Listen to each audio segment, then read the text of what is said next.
We'll now call this regular meeting of the Jacksonville City Council to order. We'll welcome everyone who's come out tonight for the meeting and also those watching the meeting on G10 television. At this time, I will have everyone rise for the Pledge of Allegiance led by Council Member Robert Warden, followed by the invocation by our City Attorney.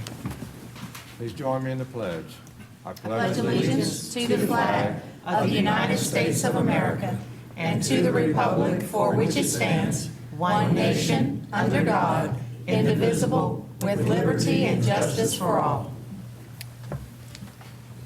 Our Heavenly Father, we pause once again to give you thanks.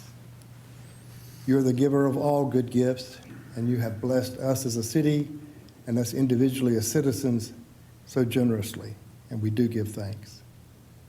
We pray tonight for peace, peace in the Middle East, peace in Ukraine, peace in other war-torn areas of the world.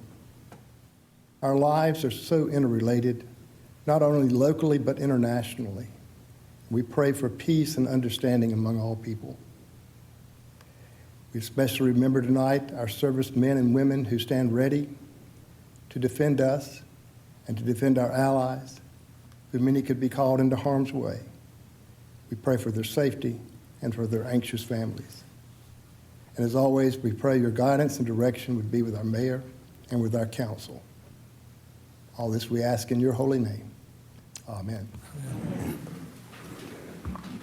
All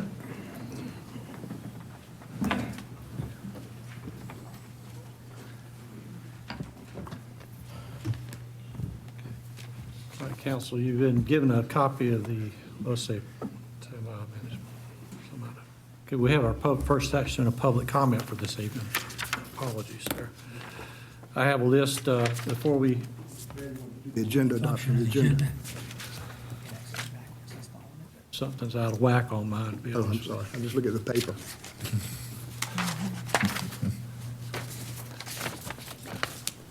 Reversed up here. It's reversed on our iPad. iPad, yeah. All right, so we'll have the adoption of the agenda. Council, you all received a copy of the agenda for tonight's meeting. I would entertain a motion to adopt. Mr. Mayor, I would like to take agenda item, on the consent item, number 8, and move it down to discussion. Okay, we'll make that item number 12. All right. Is there a second to that motion? Second. All right.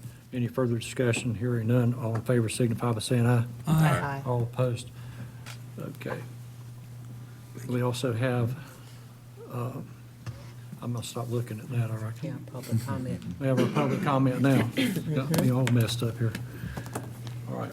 It's now time for the public comment portion of the agenda. This is a time that the council has set aside during each regular meeting to hear,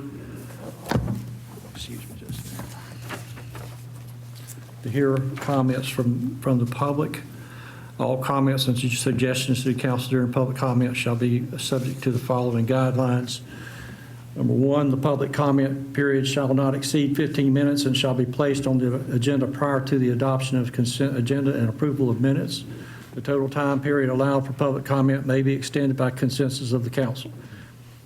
Each speaker will have a maximum of 3 minutes to speak unless the council entertains a successful majority vote to extend this limit. Any extension of time granted must be granted equally to all who wish to speak. No time will be yielded to a speaker by another speaker, and the same speaker may speak only once per council meeting unless authorized to speak again by consensus of the council. In order to avoid repetitiveness, groups should elect a spokesperson to speak on their behalf.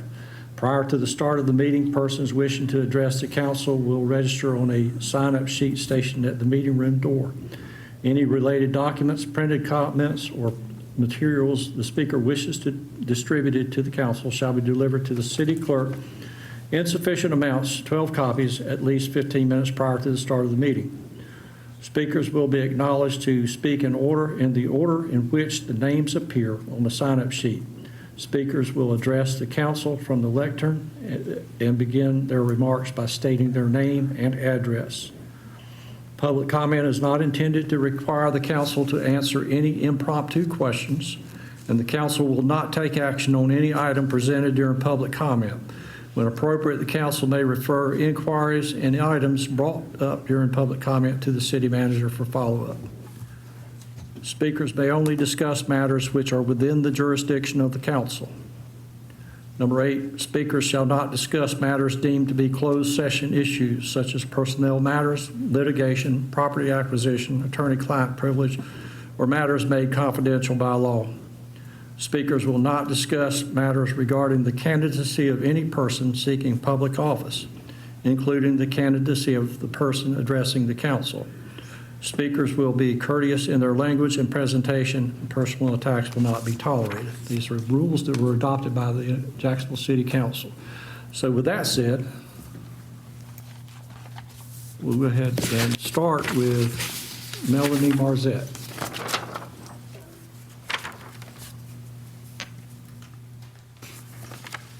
Melanie Marzette, 403 Alta Vista Loop, Jacksonville, North Carolina. I'm here to address council. Thanks for hearing me out.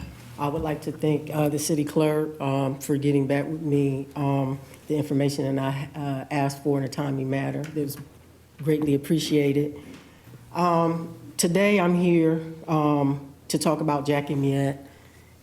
Jackie Miette, because of the storm, went down in 2018. And I was always under the impression that once Jackie Miette came back into the rotation, that we would have a vibrant youth night program bring that back. Youth night used to be Mondays through Friday, 6 p.m. to 9 p.m. And it was a robust program. That program is still needed. You've had 3 generations of people who went over there, not just to shoot basketball, but we had mentoring groups that were willing to come up there and continue to help out with the teens and young adults. Right now, you don't have that anymore. You took away the basketball play altogether. I understand that you have a team gaming, but that doesn't have anything to do with being active. Jackie Miette has always been needed for our underserved community. It serves more than just having kids come in and out.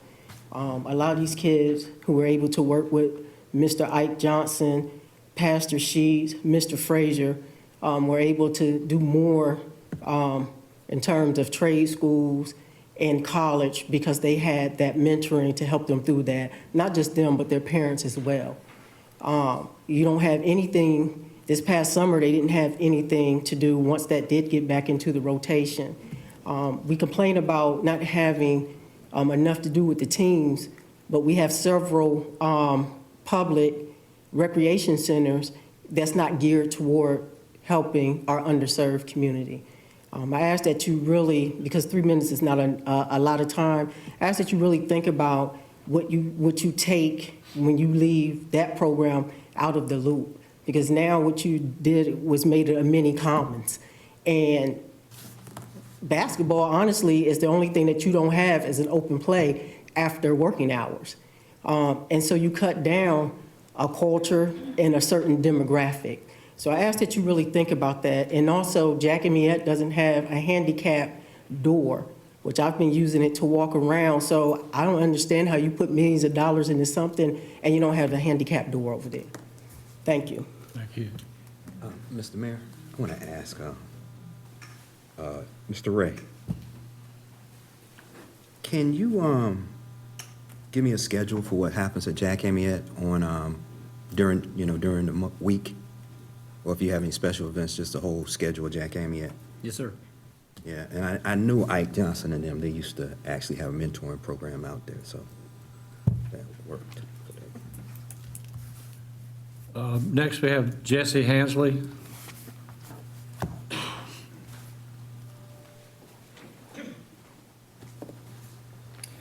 Hey, Jesse Hensley, 115 West Bay Shore. Thank you, Mayor, City Council, Mr. Ray.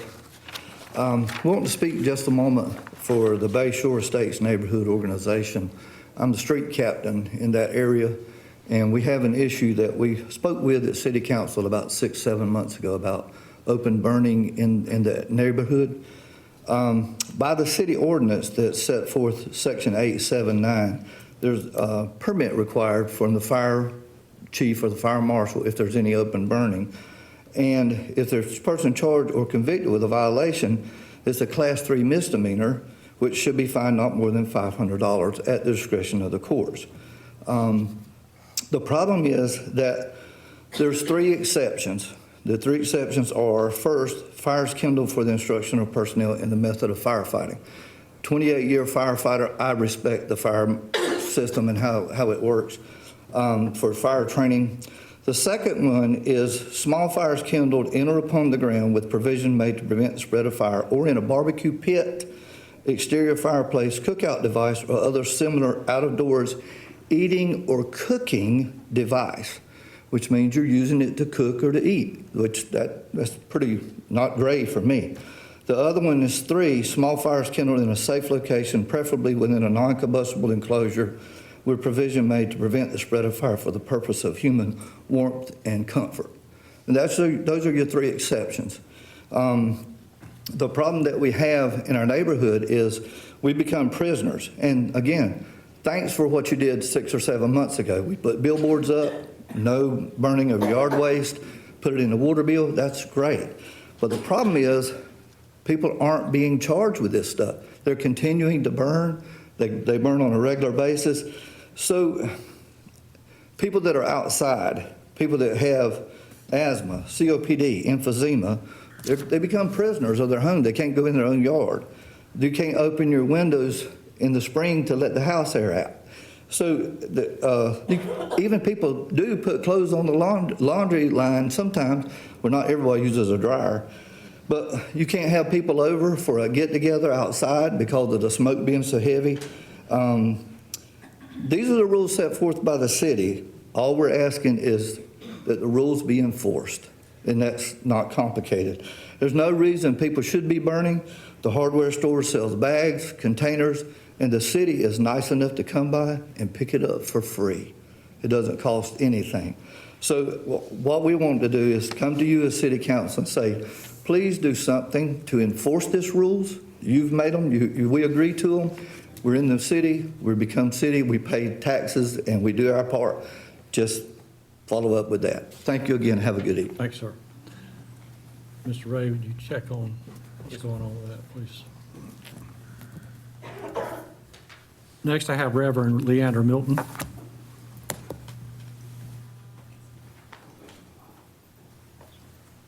Good evening, Mayor and Council. Thank you for hearing me tonight. Leander Milton, 6608 Chatham Park Drive, Brandywine, Maryland. I wanted to come tonight just for a few minutes to, first of all, thank Mr. Ray for this past Saturday coming to our community and talking with us, for actually standing on his feet almost 3 hours and answering our questions and engaging with us in a very, very special way. So we thank him for that. The second thing I want to mention to the council is this. Talked to you guys about 6 or 7 months ago about diversity and inclusion training, yet there has been nothing done. Are you guys intending to have diversity and inclusion training or not? It's so needed in this community. There's so many differences and different ways that you guys can interact with the community if you knew more about the people of the community, but you don't want to have diversity and inclusion training. I don't understand that. I mean, you serve the public, all of the public, not just some of the public, all of the public. So we'd ask again that you guys consider going to diversity and entertainment training, the entire council. Thirdly, I was at home looking at the city council meeting, I think a couple rounds ago, and I think, Mr. Mayor, you put together an ad hoc community for our community, an ad hoc committee for our community consisting of Councilman Jackson and Councilwoman Edwards. I respectfully submit to you tonight that we would not want to have Councilwoman Edwards be on an ad hoc committee for our community because she's not familiar with our community, nor does she have any connection with our community. I would respectfully ask that you would consider putting Dr. Washington on that ad hoc community to deal with Georgetown. And here's why. She is familiar with the community and she has connection to the community. So we would ask that she be put on that committee. Thirdly, Mr. Ray, would like if you would keep us informed in terms of when this particular company that supposedly bought the acreage in Georgetown, what is the timeline for them coming in and starting building? Because here's the problem that's going to happen, Mr. Mayor. When they come, the Georgetown community is going to be displaced. They're your constituents. I would think that you would be concerned about where they would go at once that company comes in and take their land and build in Georgetown. So we're asking that you guys keep us informed so that when they do come to the council and talk about that, that we be considered, that we can come, and that you would consider, Mr. Mayor, where are these people gonna go if they buy the land up and put them out of the community? Where they gonna go? We don't want it to be like New River. We don't know where those people are at. They're displaced, we don't know where they're at tonight. That's not gonna happen in Georgetown. With your help, we're hoping that you'll keep us informed with that. When they come in, the timeline for them coming to build or whatever they're gonna do when they ask for permits, so that we can come and perhaps have dialogue with them. Let them know our concerns as a community, because they are coming into our community. So we want the dialogue with them before they come, to let them know our concerns. Because if you come and you put up $400,000 houses in that community, then you force people out. Do we want that? Do you want that on your hands? They forced all these people out, they have nowhere to go. So we're asking you tonight, if you would do that for us, sir, we'd be ever so grateful if you do that for us. Thank you for your time. Thank you.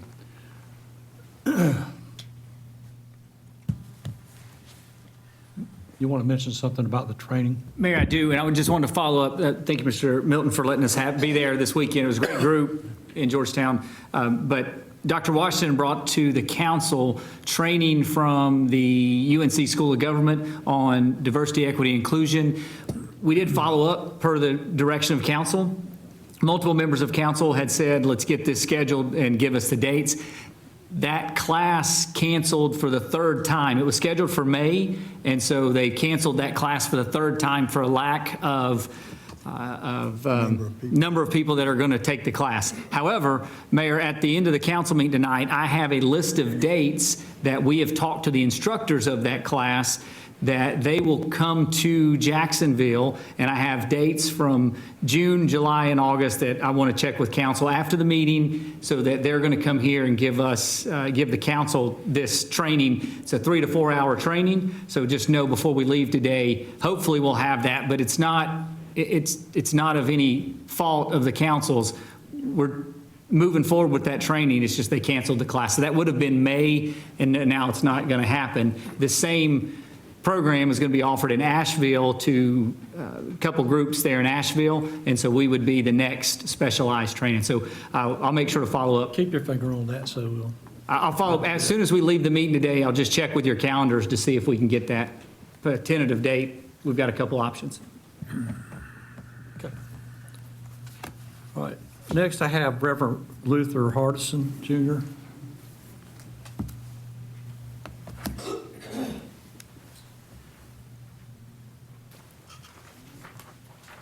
Good evening, Mayor, City Council.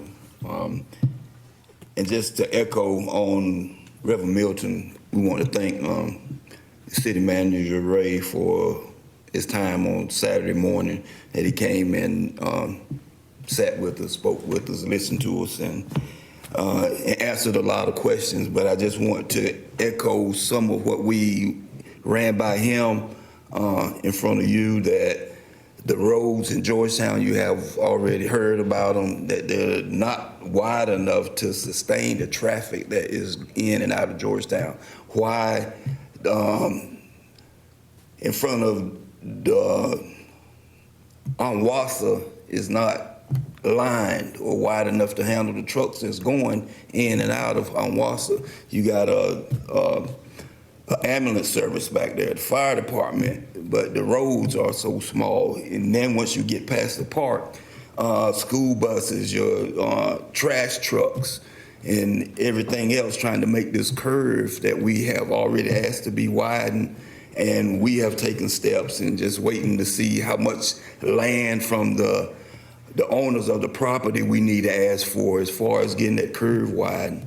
And we mentioned to him on Saturday about the drainage problem on that block all the way down on Allison Hatcher going around.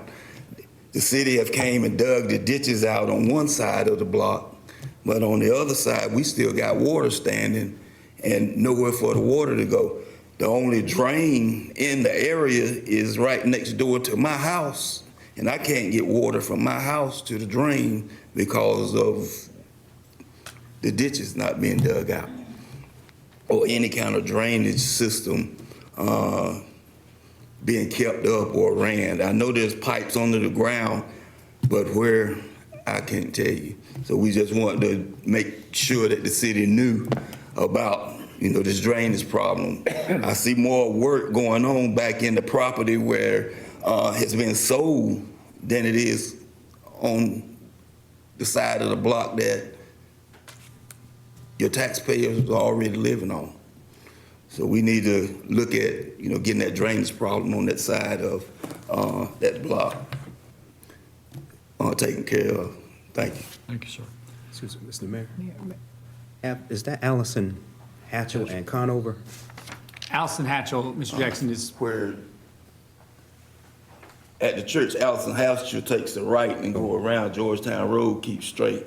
They dug out Allison Hatchell, but coming back around Georgetown. Let's take a ride over there this week. it's that That inner water loop, is Mr. Jackson, like you say, it's the Take a ride inner loop, and then when we went down, and then it's got to flow down the side, and we talked about that, and Mr. McMillan actually pointed out a lot of those concerns too in our discussion. So on you're Saturday. very aware of that. We're on it now, Mayor, and Wally's team is looking at the flow now, so I think we're at a good place of trying to figure out that issue.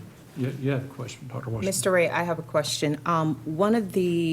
We sort of kind of talked about it on Saturday, but I was respectfully asked that if you can possibly work with your team to identify somewhere in Georgetown the possibility of a secondary road possibly coming out of 17. We explained to the resident about a traffic analysis impact, and all of that information is being shared. But if I can share with you personally, when the bypass was erected on Country Club Road, many of times from my experience coming back home and visiting my parents living on Country Club Road, the amount of traffic with those big trucks coming in with all of the equipment, all of the supplies. Now, Country Club Road, if you immediately turn on Country Club Road after exiting off of Bell Fork Road, there is a sign that talks about the axle weight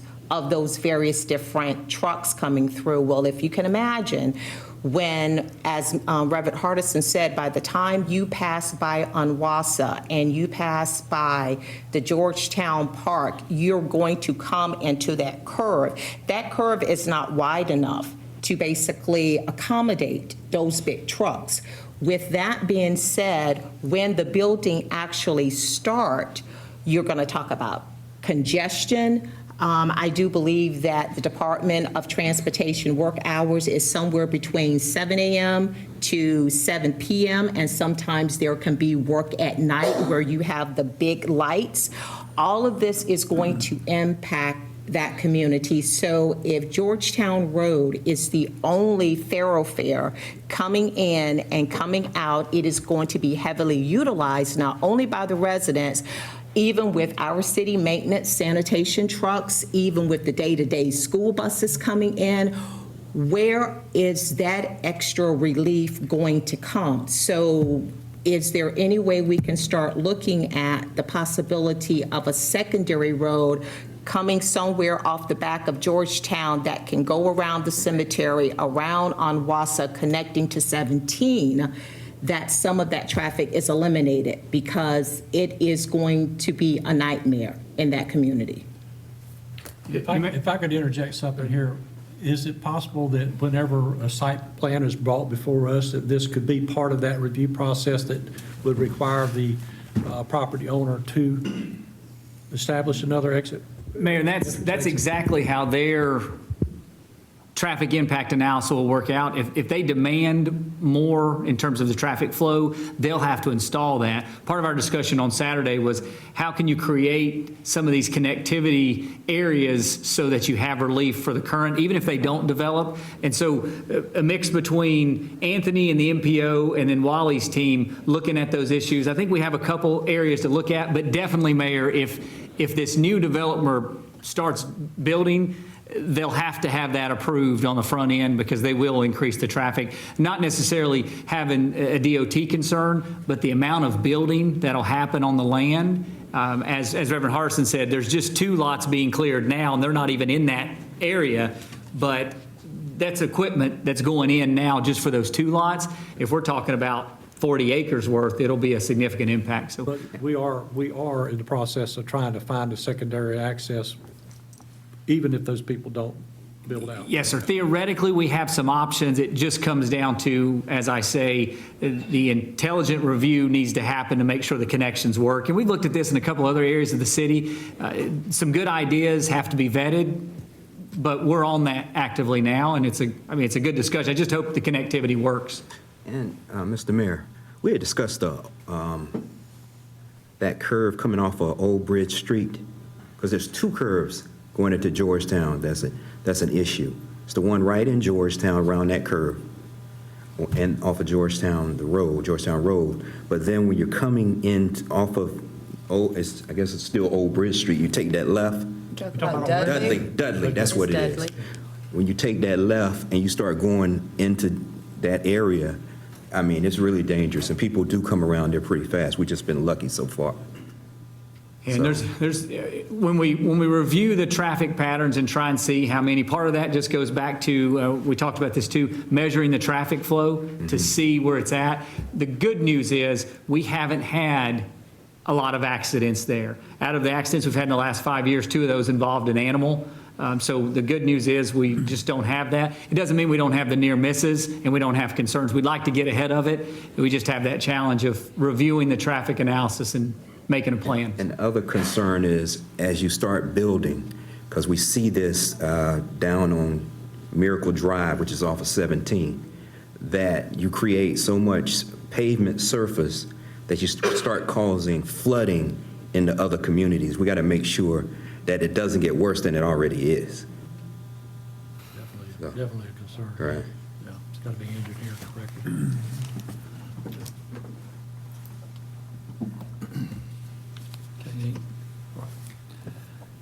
Okay.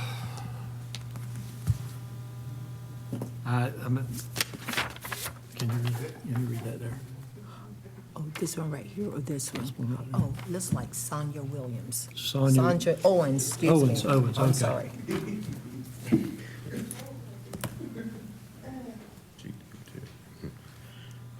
No. You're at 220 Market Street, Miss Owens, is that correct? Oh, okay. Okay, good Gotcha. afternoon. Get it. All. I'm really here to support Georgetown here and support Reverend Milton and Reverend Hodgson. They know more about this than I do, but I'm here to support them and support Georgetown and let you know that we do need help over there. I think the curve you're talking about, they used to call it Harvest Curve. Many accidents has happened at that curve over the years. On that curve, that's the curve you're talking about. And I've been there all my life, and that curve, it's never been improved. I like to see it improve, one thing. And a lot of more things we need over there. I'm just in support of Georgetown, and we need help. Thank you. Thank you, ma'am.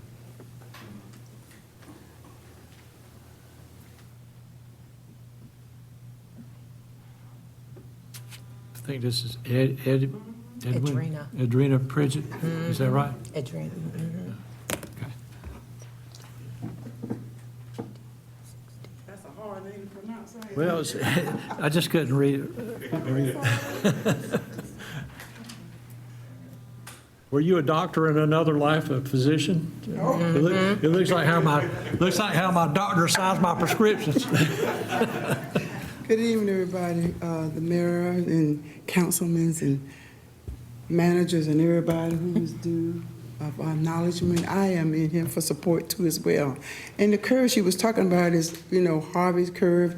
They had to move the house back so many times to keep because the people would go straight. And so this morning when I was going all out of Georgetown, the people that was building in the back, the guy had the lumber on the truck, and he was only for destination because he was going pretty fast. So he could have, if he didn't slow down, he was going to go right straight and make another accident. So I'm here for support too as well. I thank God for the city manager that came and stood for those 3 hours in no boots that he had on Saturday. I know it was hurting him, but it was all right because he was determined to give us information. Knowledge is power. So I'm here just for support. So I know that you all are going to take it in consideration of what we need and everything because we're making it known. And I do intend to come to more meetings because if you don't know, you just don't know. And if you just sit down and think, you will never know. So I'm here for support. And I do thank you for listening to me. Well, thank you And for that's coming it. out. Thank you very much. All right.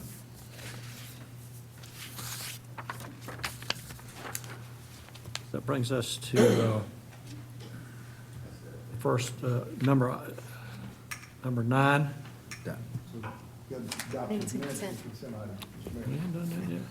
I'm just out of whack here.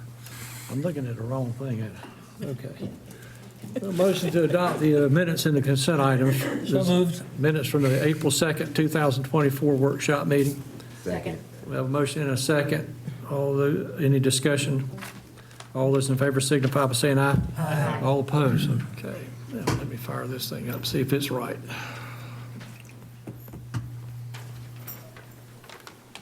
Starting not to believe anything I see on this computer. All right. We have a public hearing on the matter here. This is for the proposed fiscal year budget 2024, 2025. And Mr. Ray will give us a briefing on the budget. Thank you, Mayor. We do have the public hearing set up for tonight. Very exciting for us because we've changed the process, so we're inviting public comments at the front end of our typical budget adoption and consideration. So tonight, the one thing I want to lay out is just a couple of the facts. Looking at our FY25 proposed budget, you will see on the screen that the fiscal year we're talking about is July 1 of 2024 through June 30th of 2025. North Carolina law does require that the council adopt a balanced budget, which may require using fund balance reserves in multiple funds to balance that budget, but it's the responsibility of the council to make sure that the revenues match the expenditures. The tax rate for FY25 right now is proposed to be the same as the current year, and that would be 60 cents per $100 valuation. You're also going to notice that the total property valuation for FY25 is approximately $28.59 million. So you'll see about a 3% increase in the ad valorem tax from FY24 to FY25. Most of that is based off of new development, and that's exciting because we have seen a lot of development this year. Some of the things you see this year will materialize next year, so you may not necessarily see those impacts year over year, but you'll see them over time. In addition, the budget for water and wastewater includes an increase of 2.25%, which has been planned by council for many years to minimize the long-term impact of increases on both water and wastewater. Then the recycling and residential sanitation rate, that increase set in motion last year by City Council, discussed at a council meeting earlier this year to do the second of 3 phases and include a $4 per month per customer increase to move sanitation into revenues covering expenditures and not being supported by a general fund. You'll see on the screen, you see 2 years. You see the FY24 budget on the left-hand column. You see the FY25 proposed budget on the right-hand column. You see a breakdown of the general fund, water and sewer fund, solid waste, stormwater, and capital projects. Last year's FY24 amended budget, approximately $127 million. This year's proposed budget, $119 million. As we know, that fluctuates throughout the year. If opportunities arise, we bring that back to the City Council. So one thing we want the citizens to understand is, although you see a reduction in the amount from the 24 to the 25 budget, that doesn't mean that projects could not come up through the year that need to be considered at that time. A lot of times we have grant opportunities that we bring back to the council, and we're asking council to consider that because we may have the opportunity to receive state or federal funds for specific projects. So you have that number of $119 million in front of you. And then the last slide, Mr. Mayor, is the proposed FY25 budget schedule. The budgets were delivered to the council on April 2nd. We posted on the website, and we also made hard copies available at the clerk's office here in City Hall and at the Onslow County Public Library. Today's the 16th, so right there in the middle, this is the public hearing. It doesn't mean it's the only opportunity for citizens to provide input on the budget. It just means this is the official public hearing where someone can make a comment on the budget here today in front of council. This is a requirement of state law. I do encourage people that if you don't make comments today and you have questions, contact council or staff so we can provide those answers to individuals if they're looking at the budget. We'll have two other discussions. The May 7th regular council meeting, we'll have a discussion, and we're scheduled for May 21st to have a budget discussion and for council to consider approval on that date. As I mentioned earlier, we want to have the budget approved before June 30th. So if we're able to have the budget approved at the May 21st date, then that's good. If not, council can choose to have an additional meeting before or after that date to schedule any type of discussion on the budget items. Thank you, Mayor. Thank you. Thank you, Mr. Ray. At this time, I'll recess the regular council meeting and open up the required public hearing on this matter. Is there anyone present who wishes to speak directly about the budget? Yes? Pardon? Ms. Spicer?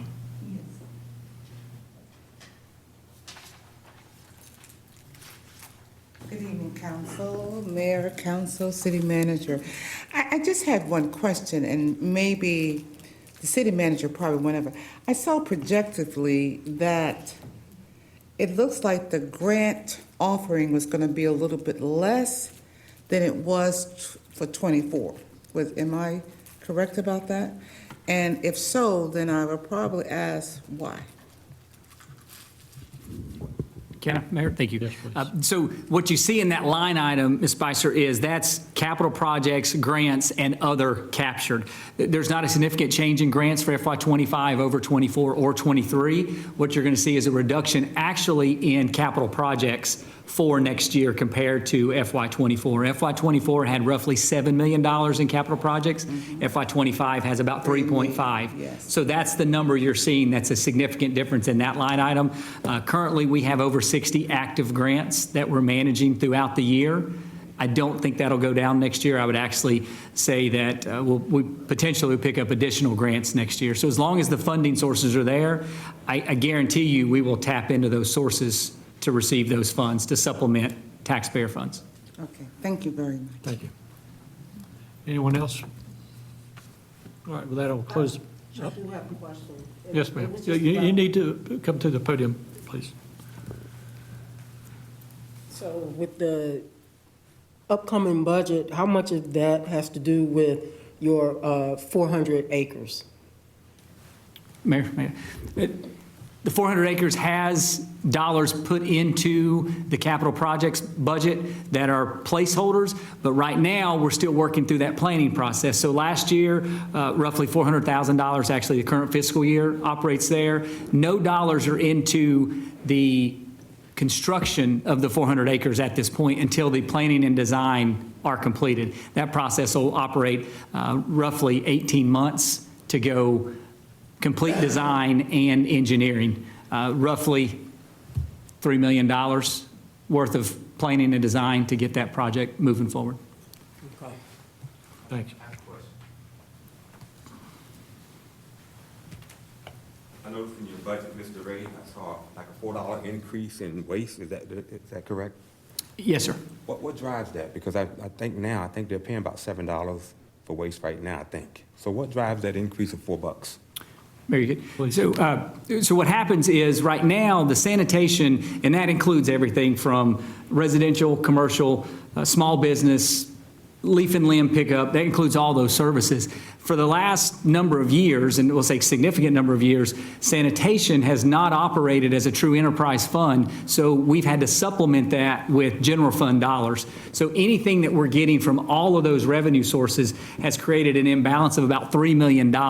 So the cost to do the service has been $3 million more than what we're bringing in from the revenue. The challenge that council considered last year and this year is trying to move that needle closer to making it a business fund that would satisfy that need. So what we've looked at for the changes this year is, and it's not just residential increase, although we highlight that, it's across the board for all those services. It's the same as water and wastewater, where your goal is to maintain not only the daily operations, but the capital to make sure those trucks now, if you think about back in the day, and let's just say that's 5 years ago, you could run those trucks for $500,000. Now you run them for $800,000. It's just a big challenge to make it efficient. It's $4 across the board for everybody. It's across the board, yes, sir. And there's some other charges in there for commercial and for small business that may be ancillary services. So for commercial needs to add some services, there's a different rate beside that as well. And all of that's included in the back of the fee schedule. But for residential, it doesn't impact outside of the $4. So $4 for you, $4 for me. If you're on our sanitation, you'll see that when we implement it, if council approves in July with that billing cycle. Okay, thank you. Okay. Anyone else? With that, I'm going to close the public hearing and reconvene the council meeting. So at this point, you have some one city that you wanted to. Yes, sir. Do. Okay. Thanks, Mayor.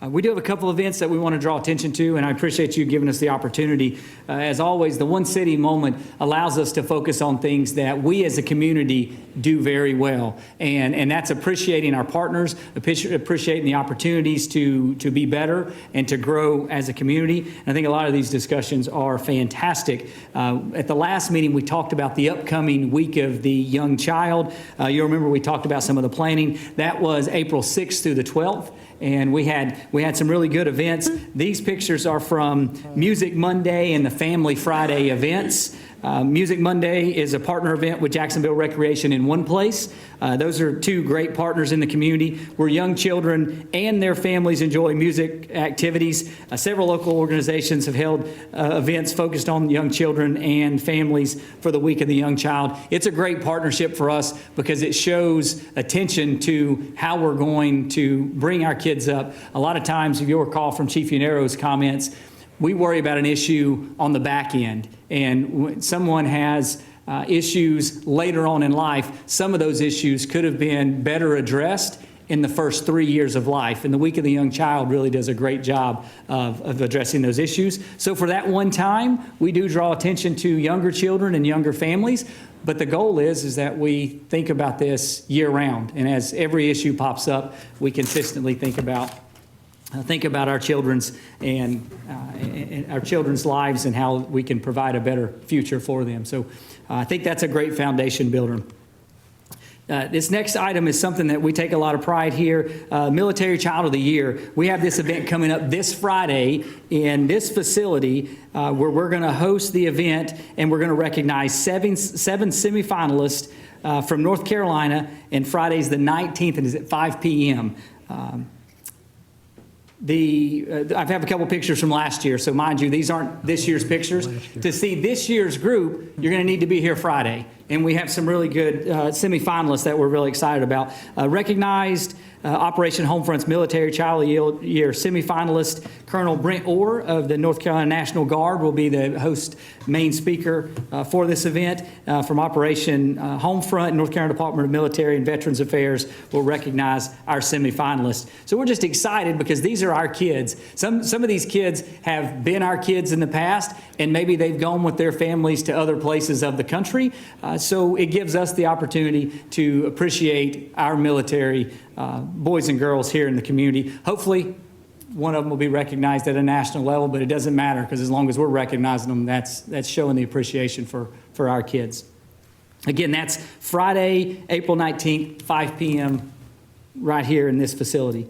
The last item I have, Mayor, this week, April 14th through the 20th, is Telecommunicators Week. This week is National Public Safety Telecommunicators Week, where we recognize our behind-the-scene heroes who work as Jacksonville 911 dispatchers.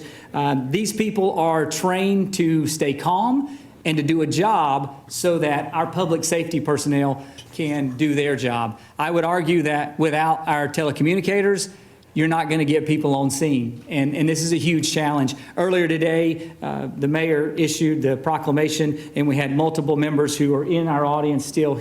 You can recognize some of our people that are not the telecommunicators wearing their uniforms, but it's great to have our telecommunicators that are present.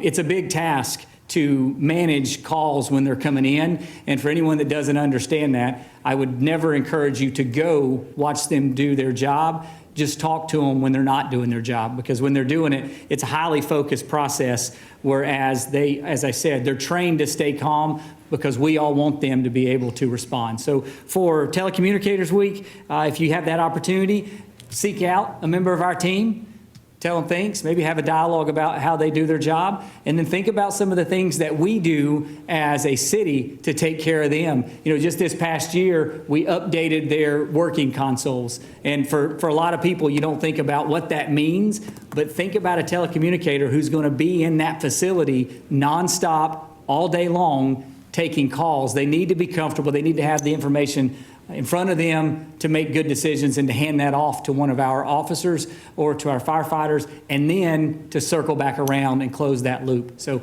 it's an awesome week for us to be able to appreciate our team, and for the team to show up earlier. Thank you, Mayor, for recognizing them. I know it's a fantastic experience. Thanks, sir. All right. With that, we'll adjourn to A and B to take up discussion on a couple items.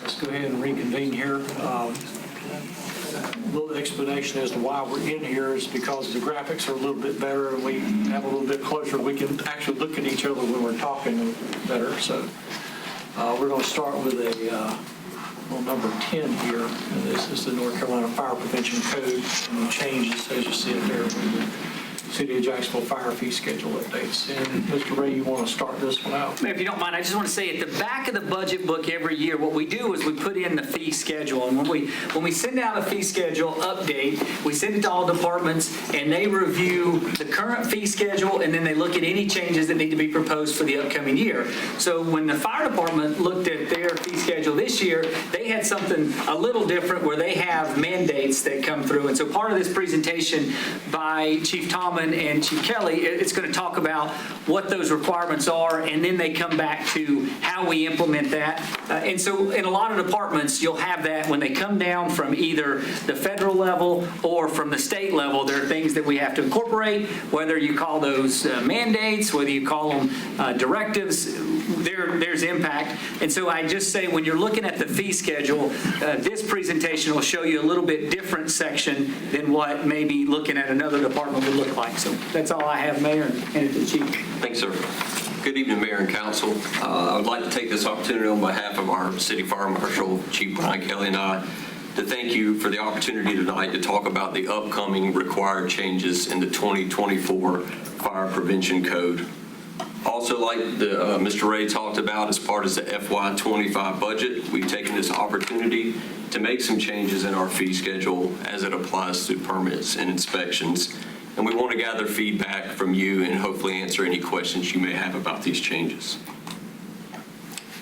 A little overview of the fire code.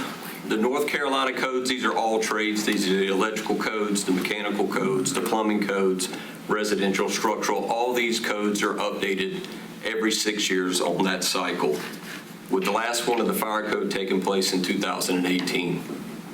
As part of the 2024 Fire Prevention Code, as it applies to the City Muni Code 8-63, when the state adopts the North Carolina Fire Prevention Code early in 2025, the city automatically adopts that code as the new code going forward.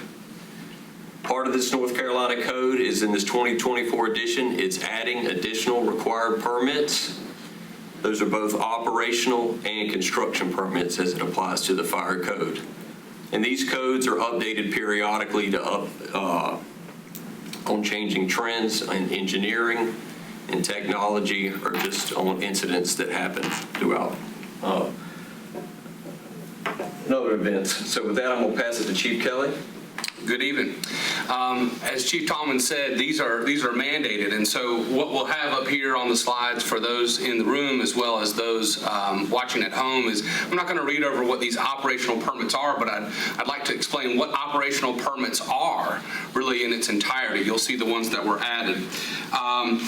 These operational permits are really what allow these facilities to do the work that they do or the functions that they do at those facilities, and those are based off of risks. So as a danger is presented, or as someone may have died or gotten hurt, it was legislatively or through process mandated that we have regulatory oversight and enforcement in those areas. So these permits ensure that we're creating a safe environment to live and to work and to play, or to engage in those different facilities.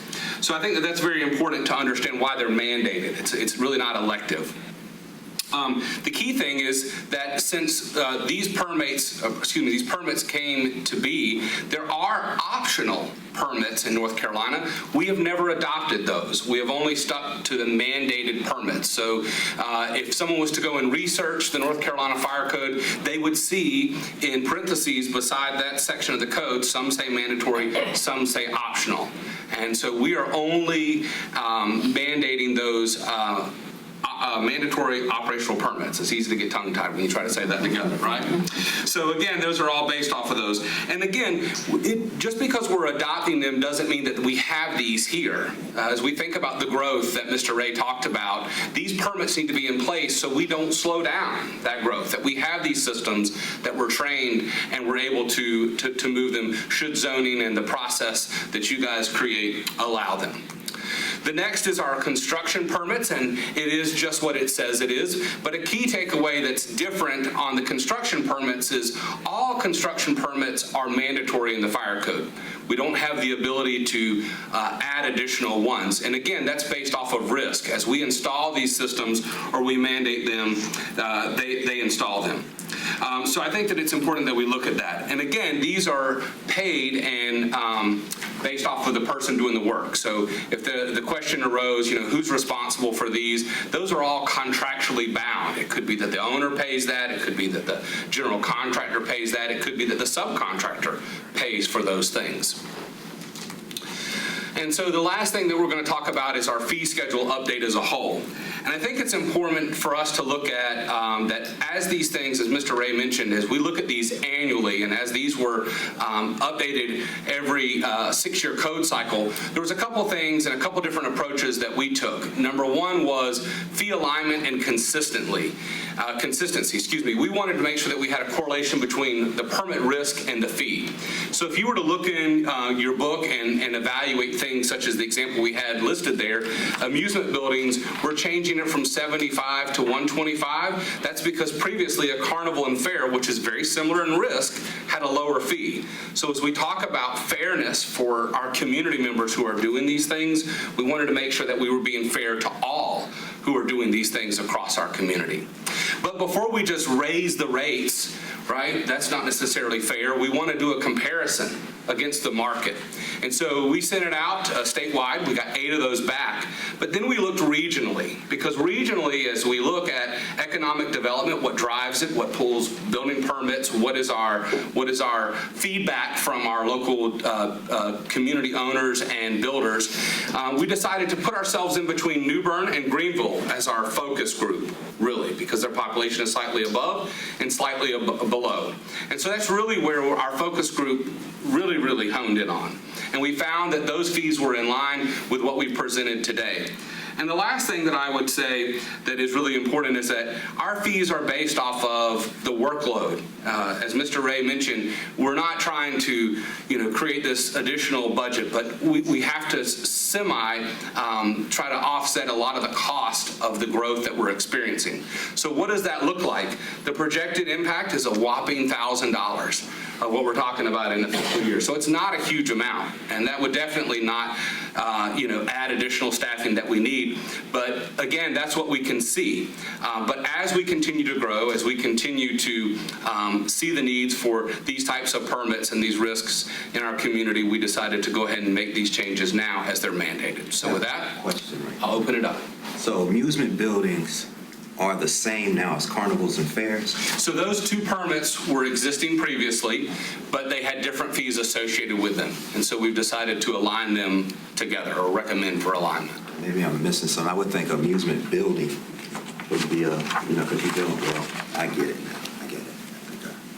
Yeah, I just thought about it because I was thinking about the all-encompassing era of a carnival fair where you have amusement building, but because of that building, you're going to have actually more or equal to issues that you have to deal with in terms of doing your inspections. I got it. Yes, sir. Just for a point of clarity, all the fees that are collected under this code here, as far as the fire code is concerned, go back into the general fund, correct? Yes, sir. For general operations. Yes, sir. And maybe the interesting thing is as fire marshal, Chief Kelly is a threat assessment expert every single day. That is what he does. I would say 24/7 is because it doesn't change the way that he operates. And so when we're talking about that revenue stream, that $1,000, somebody's going to rush to see where we're going to spend that in the budget. But the challenge is not the fee that comes in, it's the demand on his team. And as last year and this year, when Chief Tallman comes in, we're looking at how can they maximize their time. They're going to run out of hours, but the fee schedule is not going to keep up with it, especially if we have this growth that we continue to have, not just residential, but commercial growth, because you see a lot of inspections that go with each building. And a lot of those challenges come in when Chief Kelly's working through the process to figure out what they need if a building is being updated or if it's a new construction. The amount of time that he and his team put into it is well outside of the permits that we charge, but we still have to get into that market, and that's why we focus on that market so heavily, is so that when we have people coming in to do business, we present them with a fair fee for what they're trying to do. And in a year and a half, I haven't had a lot of concern expressed back to that. But as we continue to grow, more concern is going to come from the fire marshal side for how we can deliver that service and maintain that level of service, because turnaround time matters a lot to us. If we slow them up, then it may impact their ability to do the job. Our fees are kind of comparable to other municipalities. Mayor, we're lower than a lot of municipalities, and when Chief Kelly talks about those 8 municipalities that responded back, and then you look at the region, if we pick a region of 5 communities, if you go next to, side by side with Wilmington, you're going to see some differences across the board, and you'll see that in our planning inspection fees as well. So that market matters because we want to look at how similar builders in those markets are being treated in those communities, and that's why we compare. We don't want to compare water and sewer rates or sanitation rates, but we do compare these fees because that's an industry standard, especially when we have those mandates.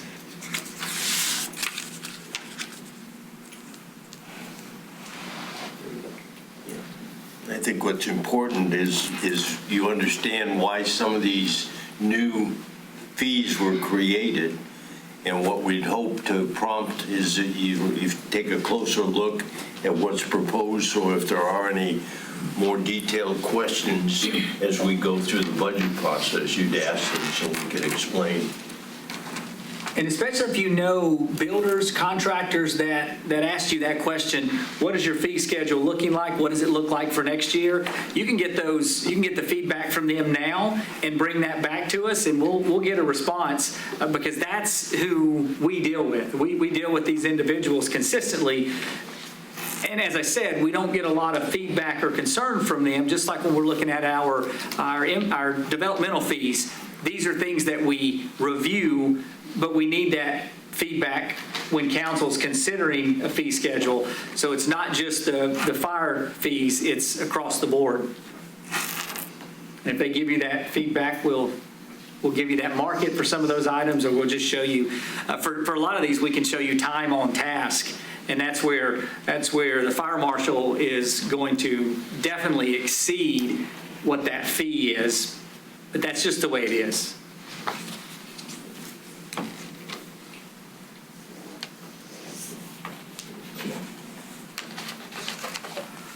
Well, I would tell the council to make sure you go through and look at these and make sure you're satisfied with what you're seeing in these, in the fee schedule.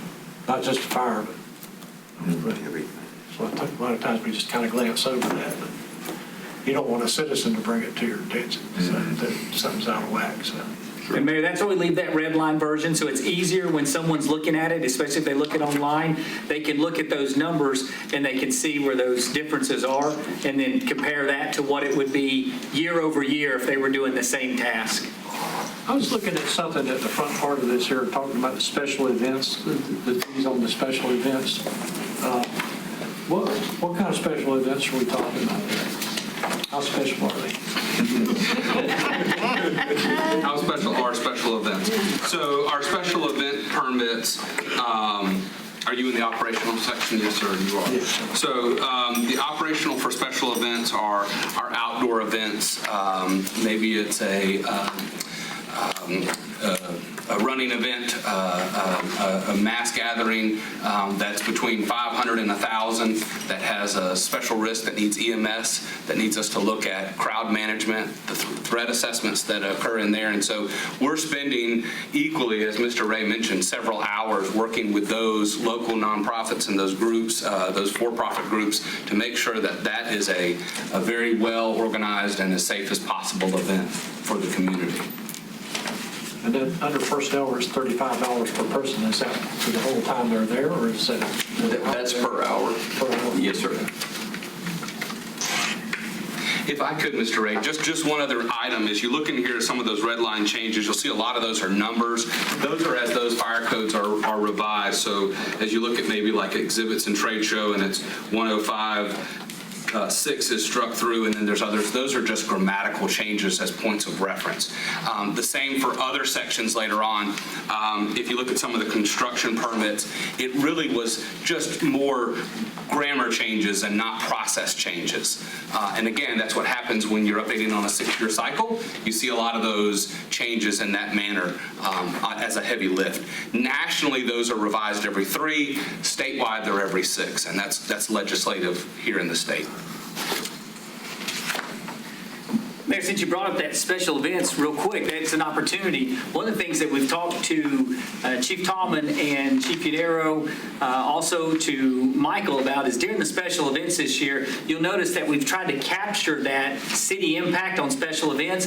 DC Hayes spends a lot of time looking at special events and how we respond accordingly based on the total size of the event, the total expected amount of people that are coming to those events. So what we want to do is we want to put a number to that so that we can show that back to the council and the community how the dollars that are appropriated to those departments are being appropriated to special events. So you'll see some of that we've moved into what I would say overtime hours that go to special events. We move that over because those are add-ons. You know, and as Chief Yanero will tell you, anytime we have these special events, we're going to respond to those events based on the demand and the need. It may fluctuate from year to year, but I guarantee you that the chiefs aren't going to let us get to a situation where we don't have adequate personnel. So that's a challenge that I go back and forth with both of these individuals about is how are we using those dollars to make sure that we're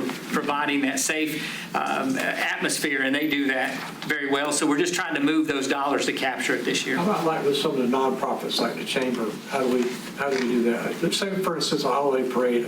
That's very labor intensive for the police and fire. It is, and some of these events are different, Mayor. If we co-sponsor the event, then we pay for that staffing. The parade is a great example. We have police, fire, parks, sanitation.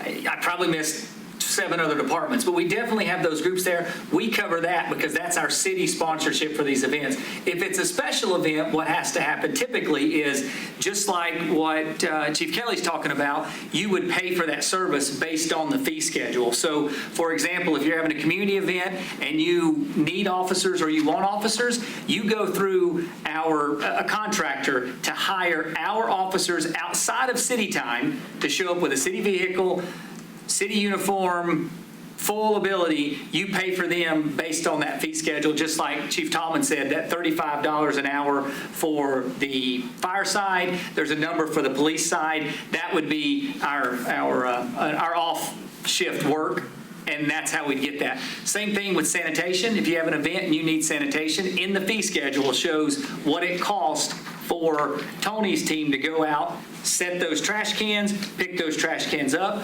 or for Michael's team to go out and provide those services and then come back out. So some of those, Mayor, remember, it always goes down to if it's a city co-sponsored event, then we handle those, and that's part of the dollars that we want to show as a community impact, positive dollars towards those events. It's like when the churches at Gum Branch, they use a policeman, that's what they're using there. That's what they do. And what the benefit to us now, and this is a recent change we made over the last couple of years, they go through I'm going to say a third party to get those officers. And so, for example, Chief Yanero will sign up and say, either I can be available these days, or if he sees some post, then he can pick up that shift. And that's a value to them because they just say, I need 2, 3, 4 officers based on the demand, and then we get them that way. And then we don't have to worry about the officers' hours and how we work their schedules. And if we're paying overtime, those officers are going through a third party, so that's a different pay scale. That's one benefit. The other is we get off the church parking lot in less than an hour and a half. There's definitely value to that too. So. I have a question about special events.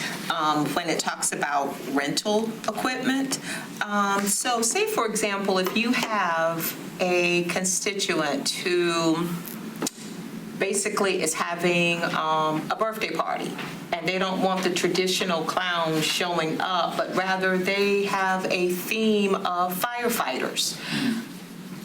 Could a parent rent a fire truck to show up at I'm just, because it's down here, I'm just simply asking the question.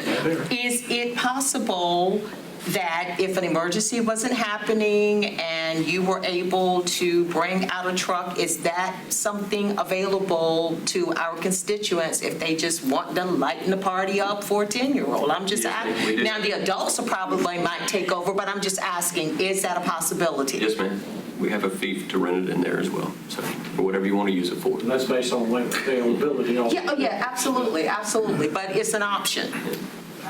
It's a challenging option, just for the coverage and to have the apparatus out of circulation. So, and the reason that I ask is we have reserve apparatus, but I'm with you. There would be a discussion about it. But yes. The reason that I ask is because oftentimes we may have kids in the area who might be Make-A-Wish. They might be cancer recovering. They may have gone through some type of catastrophic illness or dealing with something that through Make-A-Wish Foundation, it might be a request that a family or an organization might want to do for a child and or an adult. So is that an option with this fee schedule? Yes, ma'am. Actually, a lot of times we've delivered birthday cakes.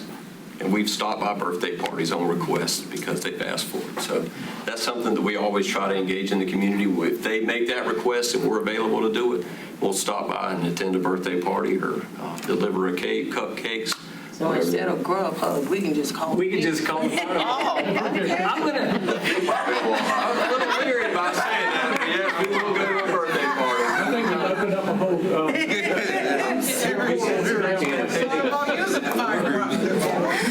Mayor, if you want to see a revenue stream for Grubhub delivery, I'm quite certain we can beat that $1,000 that Chief Kelly's talking about. One chicken sandwich will cost you about $850, but it's going to be good. If they bring it in the ladder truck, it's going to cost that. It's more than that. Oh, yeah. It's going to be a small truck, but if the chief delivers, I think it may be worth it. Chief Kelly might cook it for you. Well,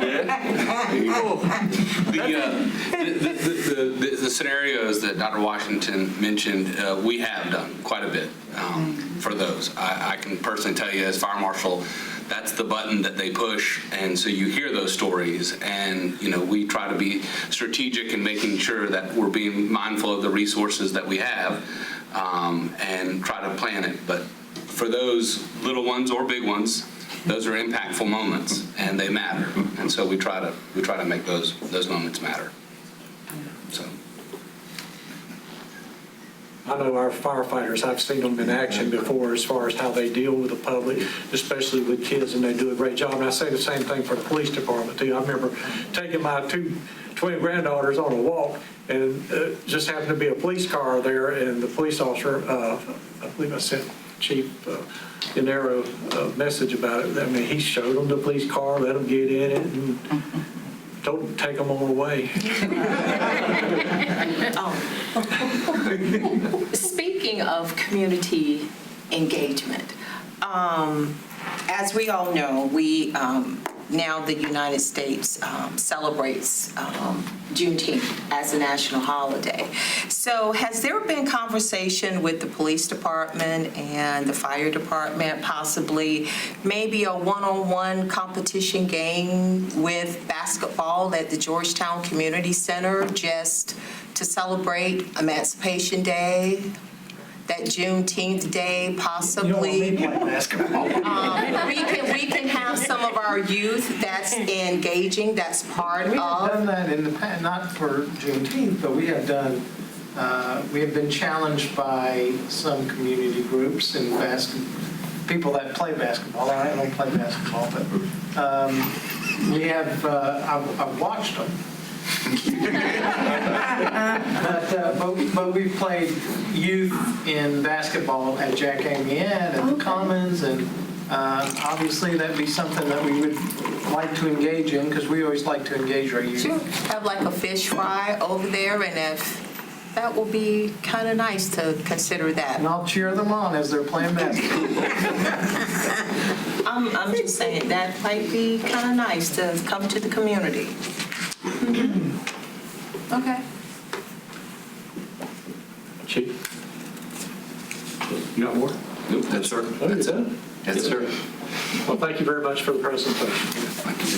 Again, look this over, folks.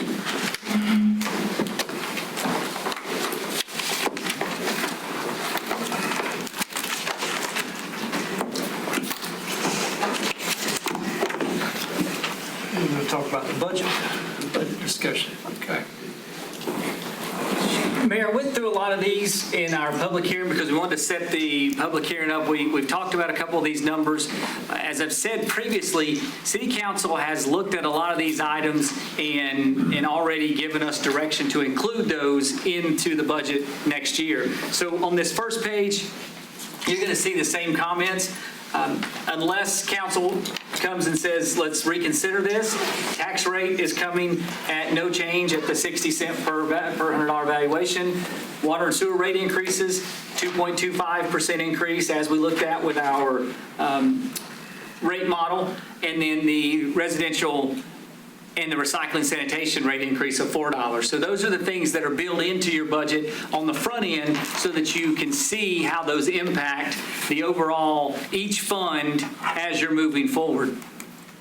When I gave this presentation for the public hearing, we want you to see the progression of how each fund is operating. You're going to see that solid waste fund. It's going to move. A lot of that's always going to depend on capital. It's not going to be the side of day-to-day operations, but you're going to have some challenges into there. And then back to the one question about grants, it's definitely not a concern about our ability to bring in those grants and to manage those grants. That number has grown in a year and a half by about 20, and that would be almost 50% of where we were. So we're growing that significantly, but the capital projects, based on where we're at in the capital improvement plan, is where you'll see a difference. And that's because that ebbs and flows every year based on the number of projects that we move forward.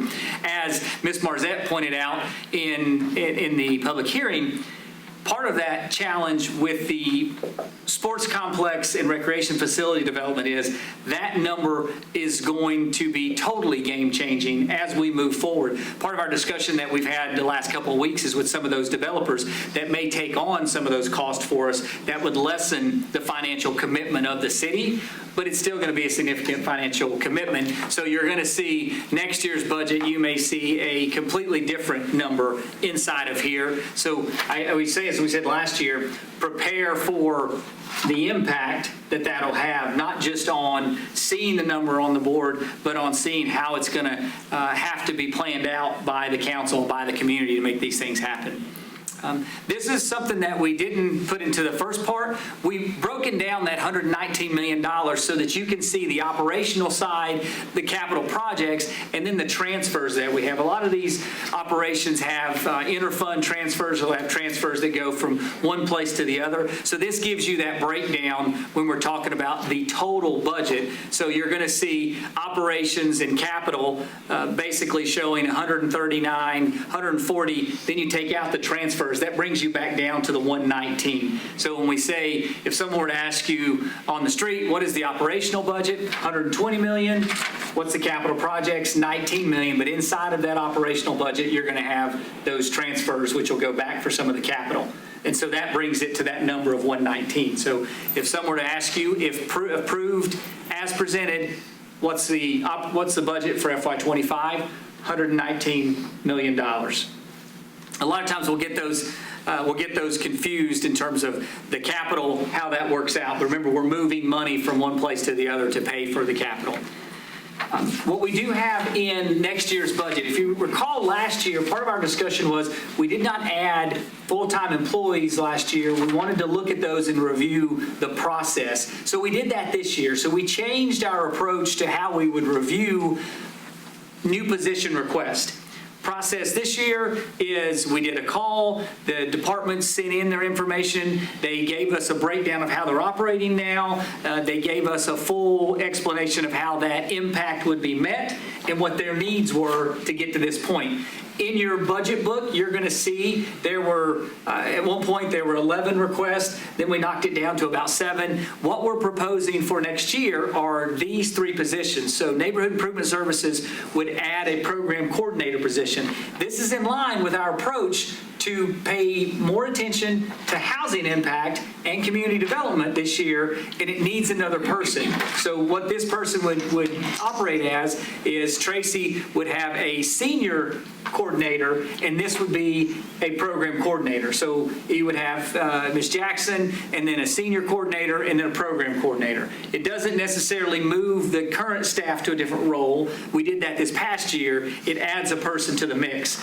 As council appropriated funds for the Economic Impact Fund and with housing specific, there's going to be new needs that come through. We're going to have to process them. So as we look at being a certified counseling agency, as we look at the impacts of trying to move through processes, this is a need that we've assessed as an organization. This is how we want to address it.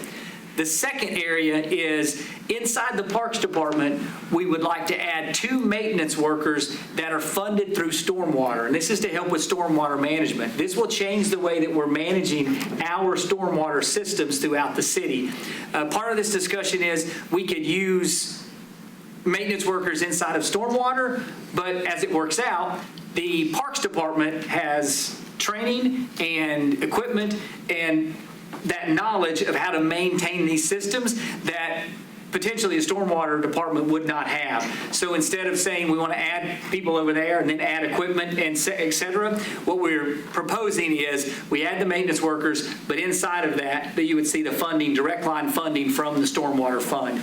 As we've talked about before, stormwater fund does operate as an enterprise fund, and we're getting in a little deeper to how you effectively manage this type of fund. Remember, this only became an operational fund around 2010 in North Carolina in terms of the requirement to manage stormwater for a public entity to do this. And so we're still growing in that process. If you think about Project Frontier, part of that stormwater system will require either management by the city or will require its own let's just call it a HOA, for example, to manage that stormwater system for anybody that would be in the Project Frontier Business Park. So for us, this gets us one step further down the line for how we're going to effectively manage that. So these 3 positions have been included in that budget. I just want to, on the stormwater, we're not moving the drainage part. The drainage stays with streets. But what you have is you have stormwater features that are part of your stormwater permits that right now are maintained, like, for example, Pat Donovan Potts and some of her staff are maintaining some of those stormwater features. Josh mentioned the ponds that we've created at the business park. They're going to need maintenance, and that's more like what the parks crews maintain as opposed to what the drainage crews do. The drainage basically just go out there in the ditches and clean the ditches out. Whereas when you get into management of stormwater features, you've got certain kind of plants that have to be in there and things like that. So that's why it was kind of split like that. But it is a cost that's attributable to stormwater, so that's why stormwater is paying for it. So the awkward part, though, is who does the daily direction, and who sets the priorities and determines the project. So that nails on the head. That's the nail of the issue here. The head of that is that the way we're laying it out is the overall direction for what has to happen will come from stormwater. They'll give the direction for these are the things that need to happen. You're going to see basically Pat will say these are some of the items that would stay in a stormwater pond and talk about vegetation. Also inside the Parks Department, you have a certified arborist, so that's also a talent level there, so they'll work together. But on the day-to-day operations, that'll come from Michael to manage that staff, and that staff will also be digested into their team. So if they'll either be working on that or they'll go out, they'll be part of a team to make some things happen. There's quite a bit of, managing a stormwater pond is a lot different, as you say, from regular drainage. You have different levels. You have different structures that are required, and it takes a different skill set. So it does. And that's what's important to focus on, the fact that stormwater is not simply a maintenance issue, it is a management issue. And that's where Pat and her team play a large role in figuring out how that has to happen to make sure you're moving things effectively. We talk all the time about hydrology studies and how water moves. This all plays into this bigger picture. And we bring attention to these because when you consider the budget, you consider these positions, because these are new full-time equivalent positions that we're asking council to add when you adopt the budget or to do something else. On page, just when you get to your budget, they're page 26, you're going to see on the white papers, those are the positions that we did not include inside of the proposed budget. It's not because of the need, it's because of what we've looked at this time and place for these. This is what we want to add based on our approach. You're going to look at some of these positions and say, hey, we need to have those. These are things that will come to the same process next year, and you'll see a similar approach to how we bring these requests back to council. So those are very important to our process. The other side of what we're proposing in the FY25, we talked before about maintaining our market merit. So what we included was the discussion point of 5%, same as last year, to be split between market and merit. And the market determined by looking at our market, and we've sent out that information about how we go throughout that process, and then the other amount to be dispersed based on merit. So this would be year 2 of utilizing the employee evaluation process to determine merit-based increases.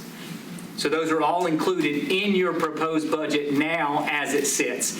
If there's not a change from council, then that's what we would move forward with. If council wants to bring that back up, then you would have a discussion, you would give us direction, and we would make changes accordingly.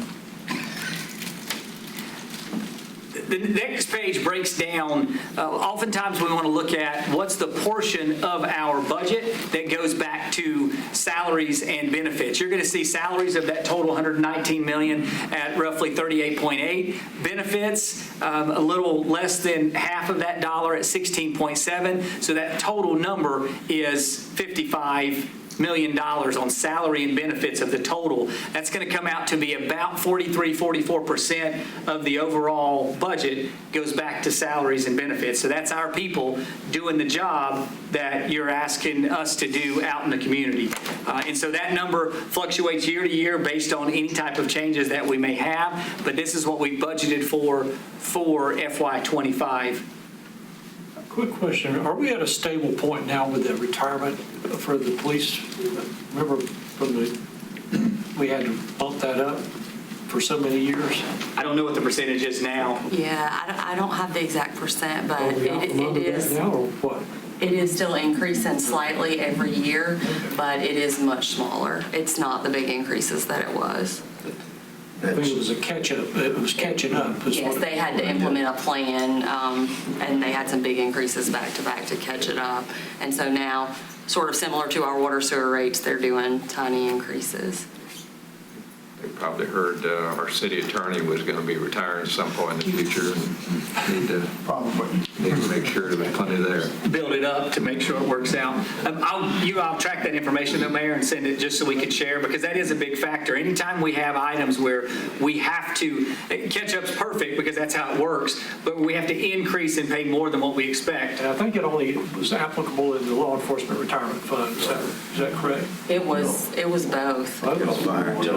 Yeah, that's what I'm saying, the overall retirement fund, I don't think they necessarily gave us a projected reduction. In other words, they had to ramp up to basically, because they were short, based on actuarials and then in investment returns. I think it was the investment returns is what got them.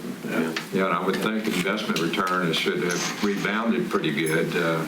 But just reading on the internet about the states who have fully funded pension, North Carolina is not mentioned. I think Wisconsin and some other place, but we must be relatively close. You don't hear the state treasurer talking about it. I know that's something they would be aware of. Yeah, the big thing is still the health. Well, I noticed our investments are projected to double. I think you basically, from last year's budget to this next year, you're projecting a double in our investment return. So We're doing much better. And if you look at those numbers from where we talked about last year, we were talking 0.25% returns, 0.5% returns.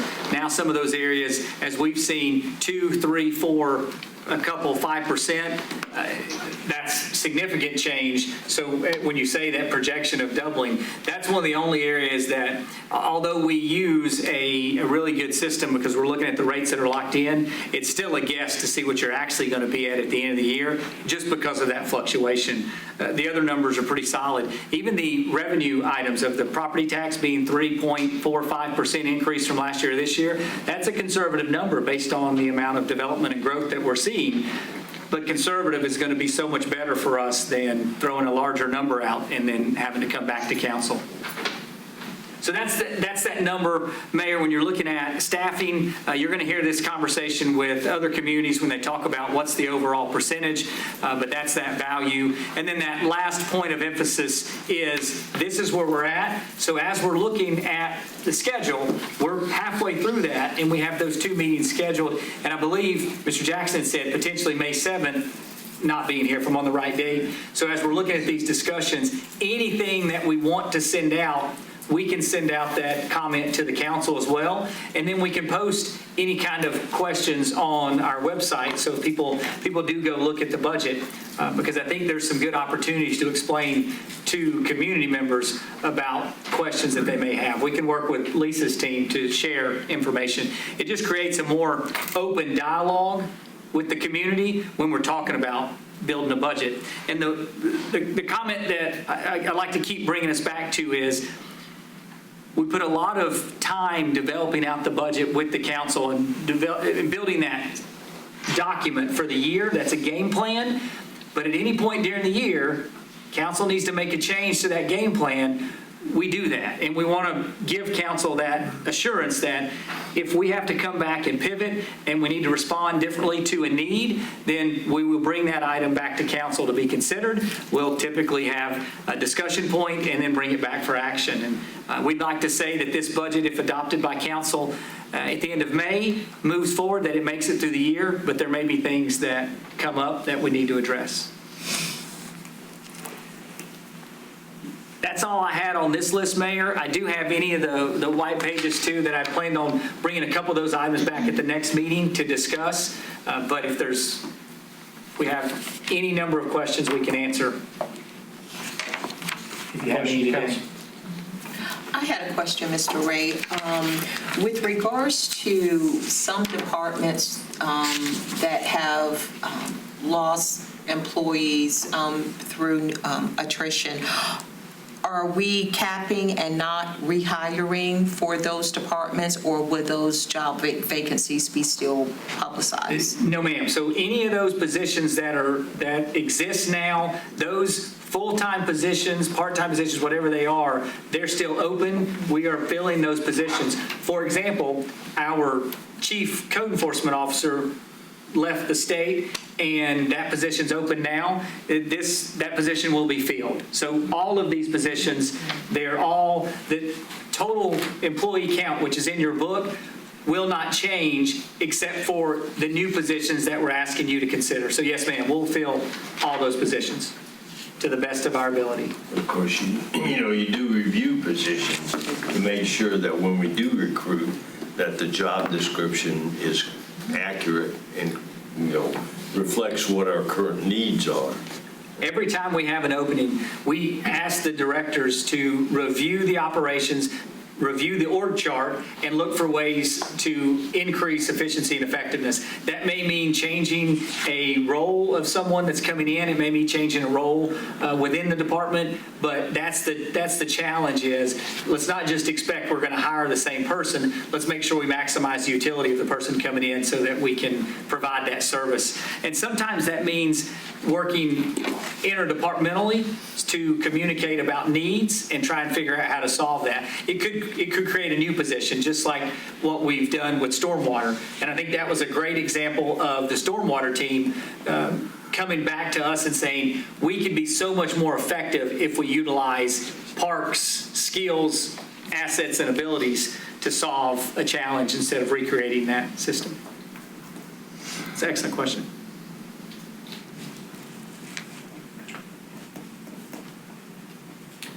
That's all you have tonight. That's all we have on that, Mayor. Oh, I'm sorry. Number 8, Mr. Mayor. Number 12 now. Oh, yeah. I forgot we moved that. We're going to let you get that. We're going to talk a little bit about the opioid settlement there. Mayor, Chief doesn't have any slides, so I'm just going to sit this down. Okay. We're probably handicapped to some extent, right? Go ahead, Chief. Mayor, Council, I appreciate the opportunity to talk about this opioid settlement. This, in March of 7th, 2023, the council directed us to complete an MOA based upon the opioid settlement funds. So last year what we did is we took the opioid settlement funds and we used them for actually 3 different reasons. The first reason was we subsidized a crisis counselor at Onslow County Outreach that would provide services for folks that are coming in and using the soup kitchen.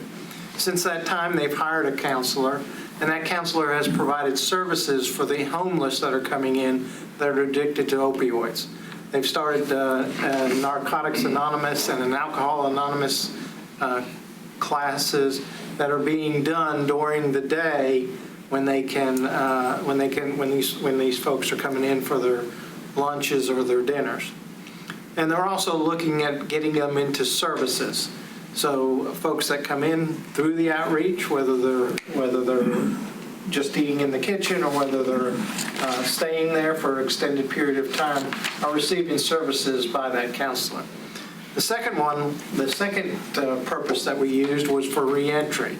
So we funded the United Way to provide reentry services, and since then, they've been coordinating a lot of those reentry services in the community. Last year, the third area that we focused on was providing Narcan kits to all the hotels.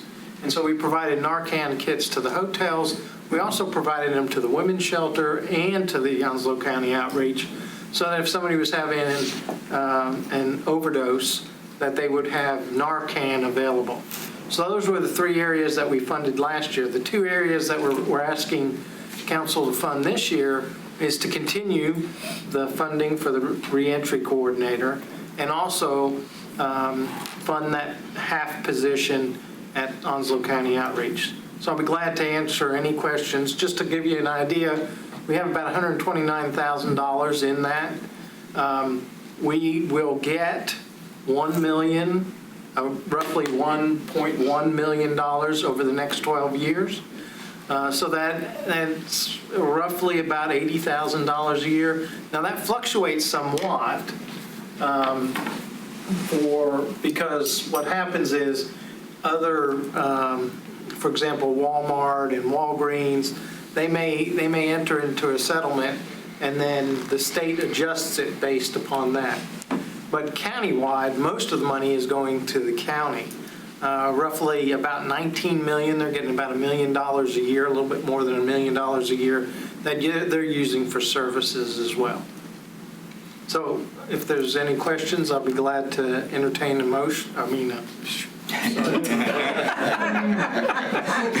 my God. Mr. Jackson. Yes,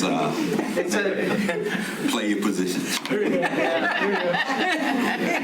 Sorry, Mayor. Long day. It's been a long day. First of all, Chief, I was wondering, are we using the same criteria for dealing with our other nonprofits and other organizations when it comes to us funding them? For example, what neighborhood is supposed to be going through Tracy to try to figure out how you score them or how you decide that these organizations are. So if you don't mind, Chief, I'll just start out with that. So part of that process last year is the United Way goes through the process. Now on these dollars, we haven't got to that point yet because last year was our first outreach effort with these funds.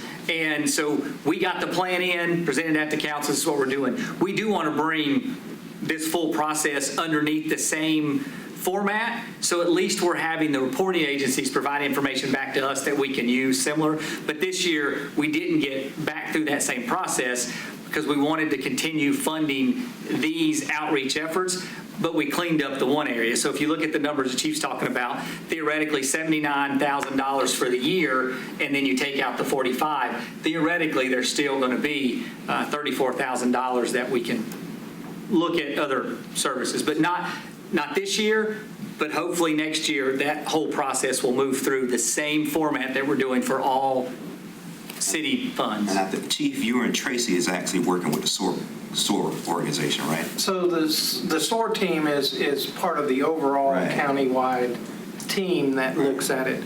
But we're also working on the opioid settlement money that has to do with the county. And so there's been a lot of discussion about where that money would go, because there's a number of different ways that the money can be spent. The county elected to do it a little bit different. We chose those areas. Those areas are pretty much set as to what can be spent for reentry, Narcan use, counseling in some certain things. There's other things that can be used for opioids. The county chose to do a more strategic approach, and what they did is they brought stakeholders together, asked them what they wanted to spend it on, and then made decisions based upon that. So their money went toward beds at the Healing Place. The bulk of their money went to the community paramedic program for peer navigators, and then also they're providing some reentry services in the jail with a jail counselor that's helping people get mental health help while they're in jail. Yeah, my concern was, because I know neighborhood improvement deals with all of the different nonprofits, So I always thought they was in a better position, because one thing I'm finding is a lot of times funds are going to groups that don't do the work. And even when it comes to grant processes now, in the nonprofit world, a lot of times you have to actually bring organizations together, and they actually do partnerships, and that's the best way for them to get grants.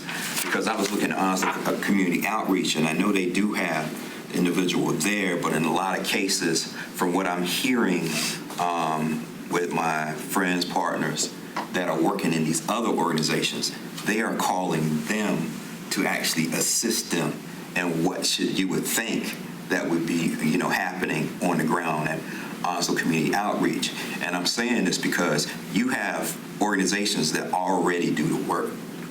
So it makes more sense for that organization to work with other organizations that already do the work. I understand where we are now, but I think going into the future, that needs to be a concern and something that we need to look at. United Way, I understand by bringing the funding in United Way. I'm working with the reentry program. So what ends up happening with United Way, they're going to actually have the funds go to an organization that's already working in the context of that partnership. So I just wanted to, that's the main issue I had concerning the funding going forward, is to making sure that the people that do the work continues to do the work, but they actually work in tandem with these organizations. So the state has a website that you can go to. It's the opioid dashboard. And so it actually shows you where the money is being spent, how many people are being served. Those things have been reported for last year and are located on that opioid dashboard, not just for Jacksonville, but for Onslow County, for Carteret County, for the city of New Bern, for the city of Raleigh, for the city of Charlotte. All those things are on those on that opioid dashboard, so that the state shows you exactly how the money has been spent. For example, it will tell you how many Narcan kits that we put in those hotels if you go to that dashboard. So there are some metrics there that are required to. I do understand the dashboard, but one thing I'm finding out, just like I talked to some of the folks at Dick's, if you don't talk to the partners in the community, you're going to lose a lot of people. My concern always with that is that, okay, person come there, they can't get a bed, or they make a phone call. Where do they go from there? And at one time, I know they weren't good at tracking that. And if they're not tracking that, then how many people are those folks having overdoses? We have people dealing with mental health issues here, usually mental health, reentry, and drug addiction. A lot of times they end up coming together.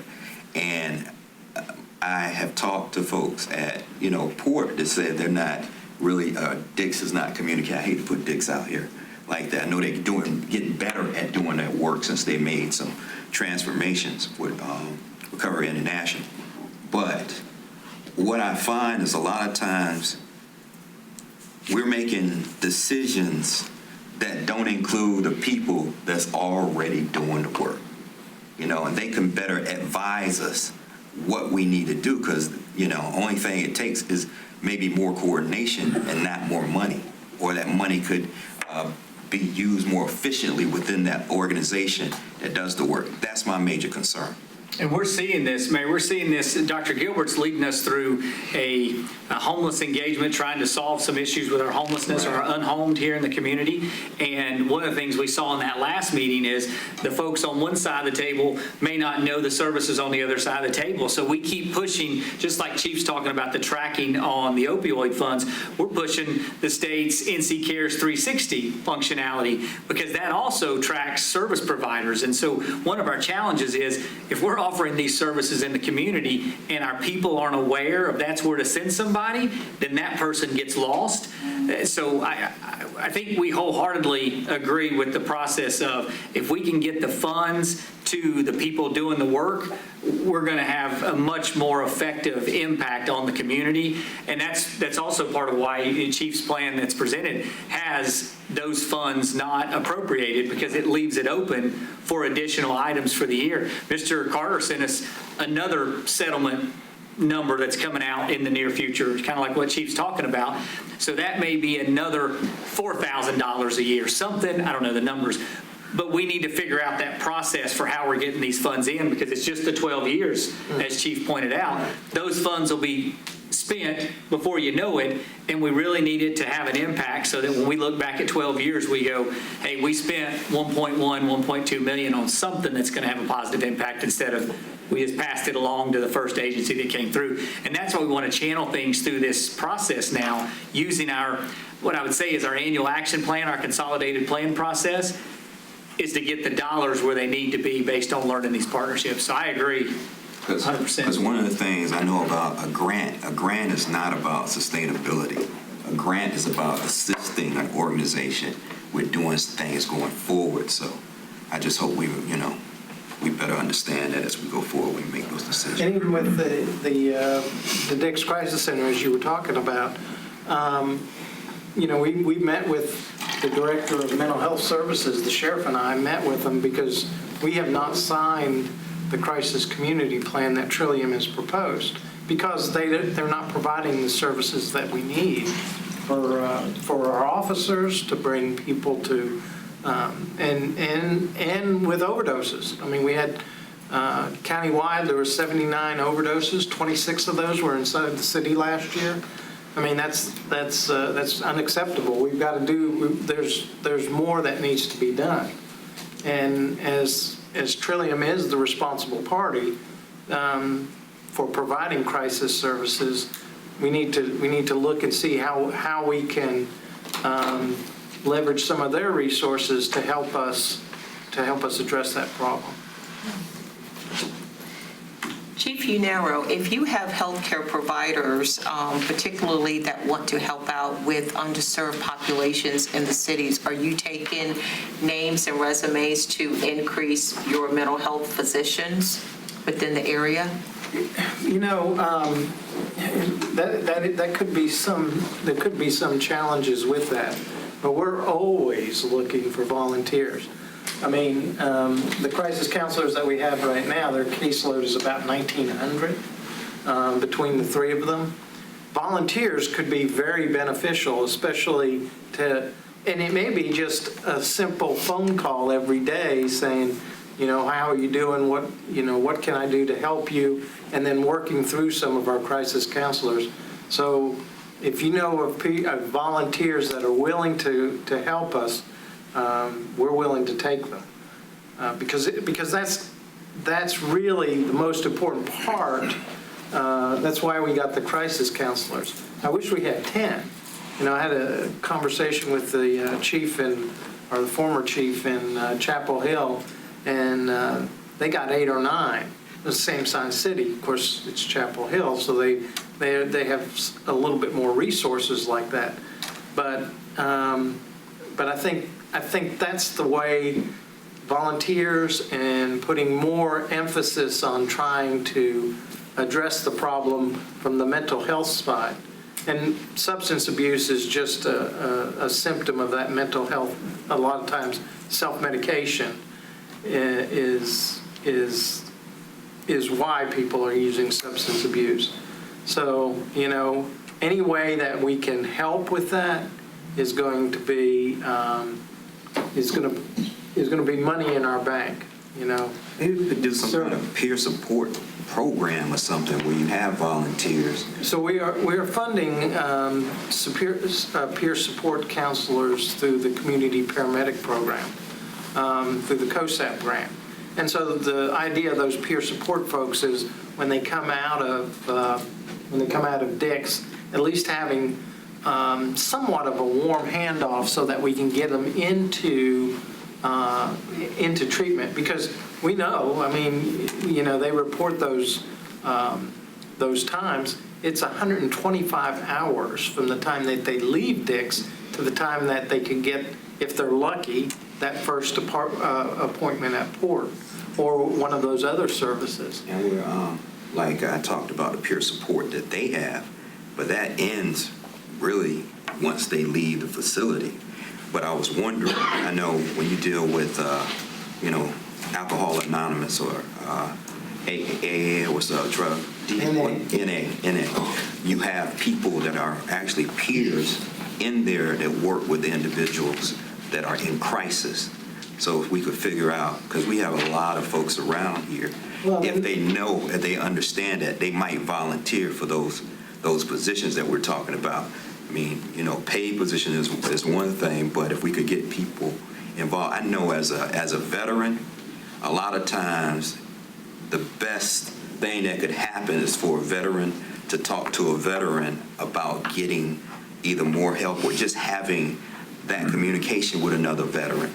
That actually was a good stopgap, to make sure other things, it doesn't decline with that veteran's life. So.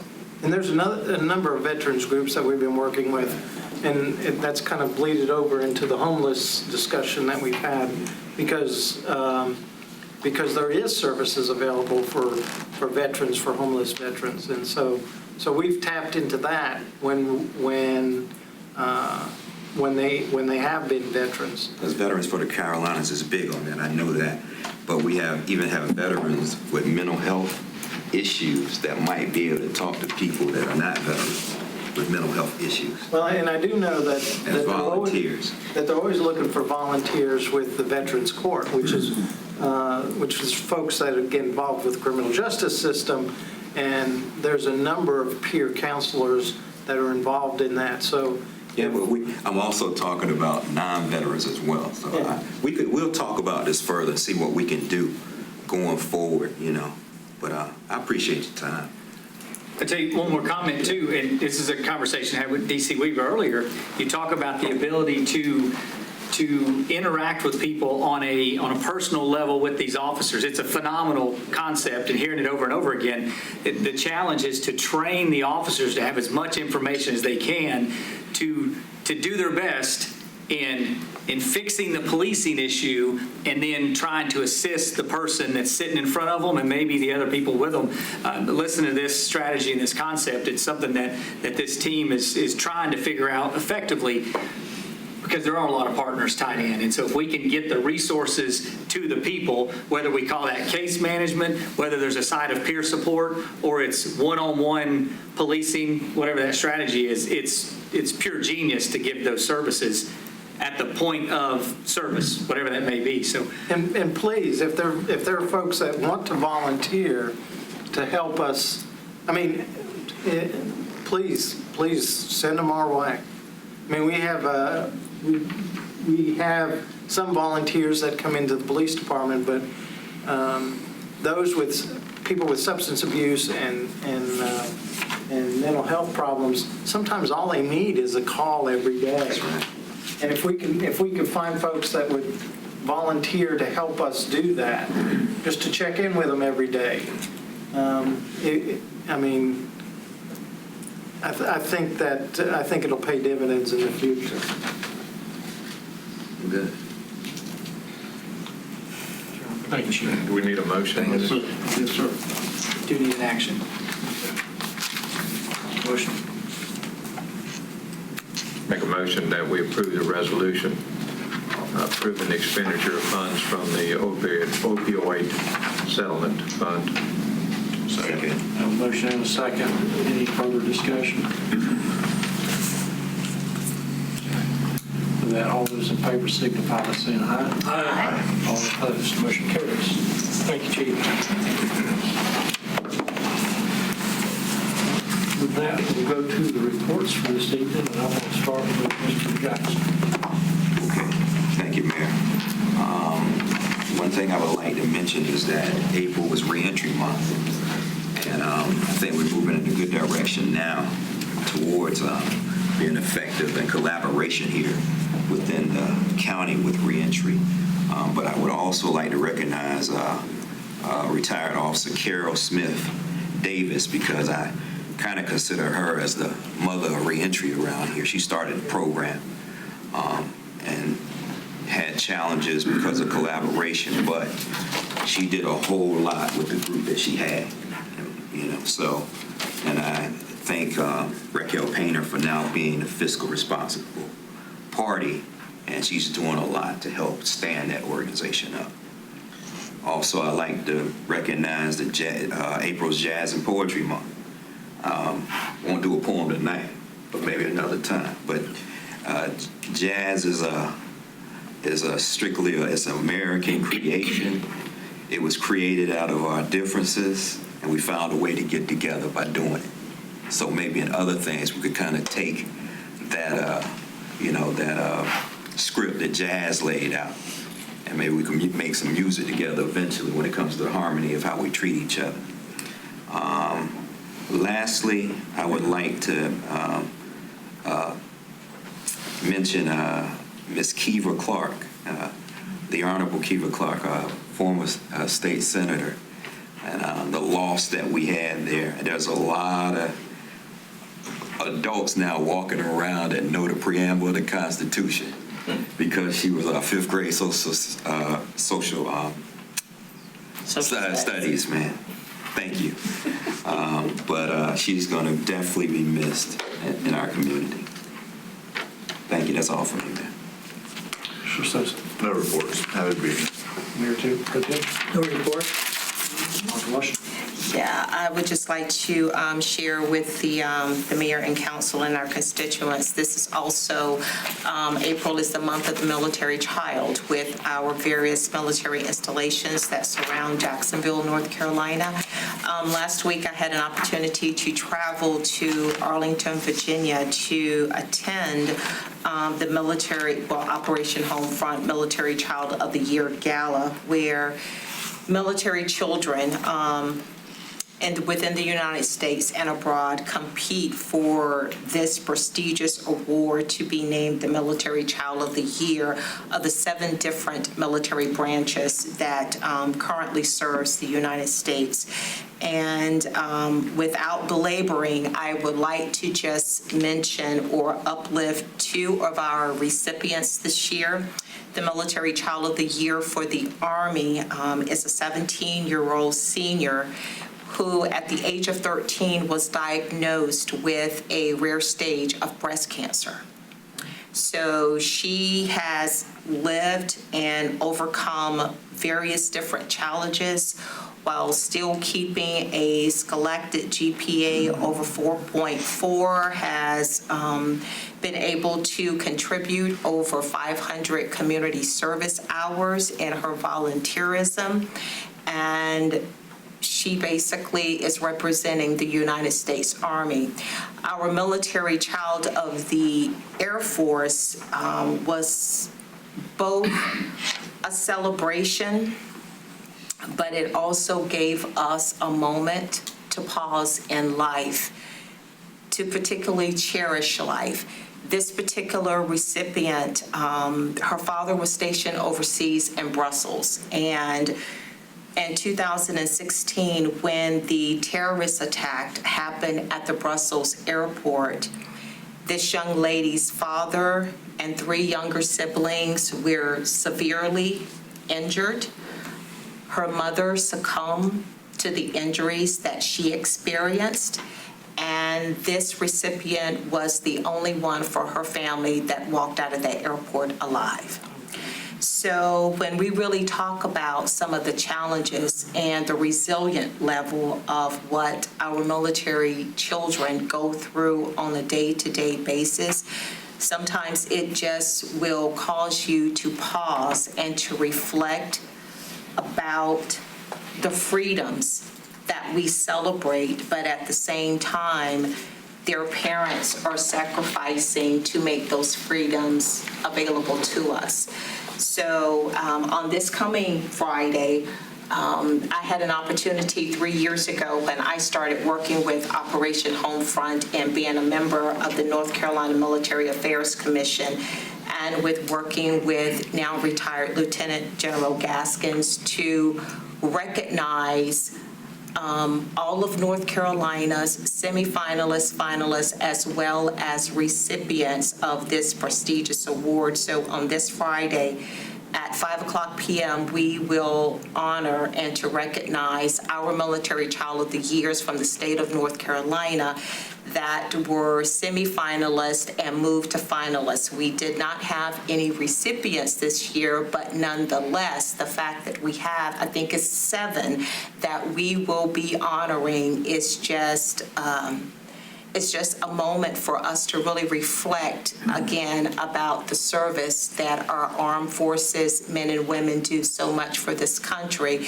and their children that is following in the esprit de corps of their families to represent our country as well. So kudos to each and every one of those children. That is my report. Councilmember Edwards. I just have a couple of updates. Last week, Mr. Massey and I were privileged to attend the Association of Defense Communities National Summit in Arlington. There were 3 days of sessions and meetings, but a couple of themes that kind of rose to the top of the heap repeatedly.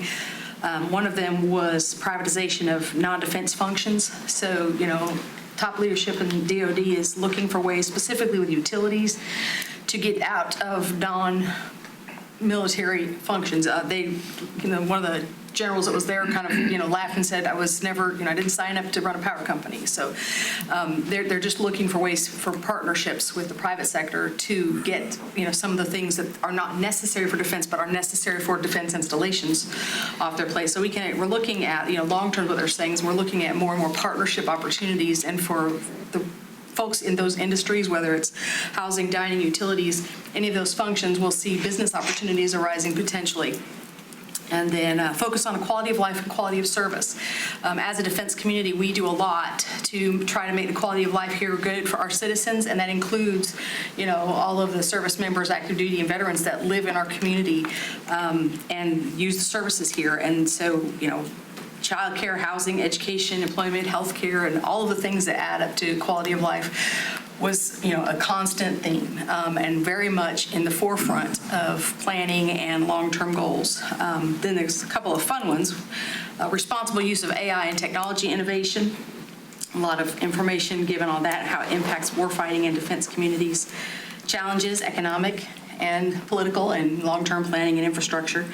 And then the hot button one, we've seen a lot in the news about this, foreign investment in defense communities. It's been on the news a lot, had a lot of attention recently. And there's actually a website, this falls, because it relates to financial investment and business transactions and land sales, it falls under the Treasury Department primarily. So there is a website, if you go to treasury.gov/CFIUS, it's CFIUS, it's the Committee on Foreign Investment with the U.S. And on that page, they have the executive order and some information about what the rules are regarding this, as well as a way to report any transactions that you may have concerns about or you hear about and have questions about. It's an interagency committee that's doing a lot. Because we have a federally law states we have an open investment policy. We can't just say you can't come here because you're from that place. They have to literally review every single transaction and every single one of the deals case by case through all of it. So it's running, DOD's involved, Treasury's involved, intelligence agencies are involved. A whole lot of things go into this, but they're working very diligently in the setting that they have to share information and do the best they can to screen anything that either is a security threat, national security threat, or may have, intent, pattern that might indicate intent, that kind of thing. So it's a needle in a haystack process, but they're doing the best they can with the current rules and operations that they're under.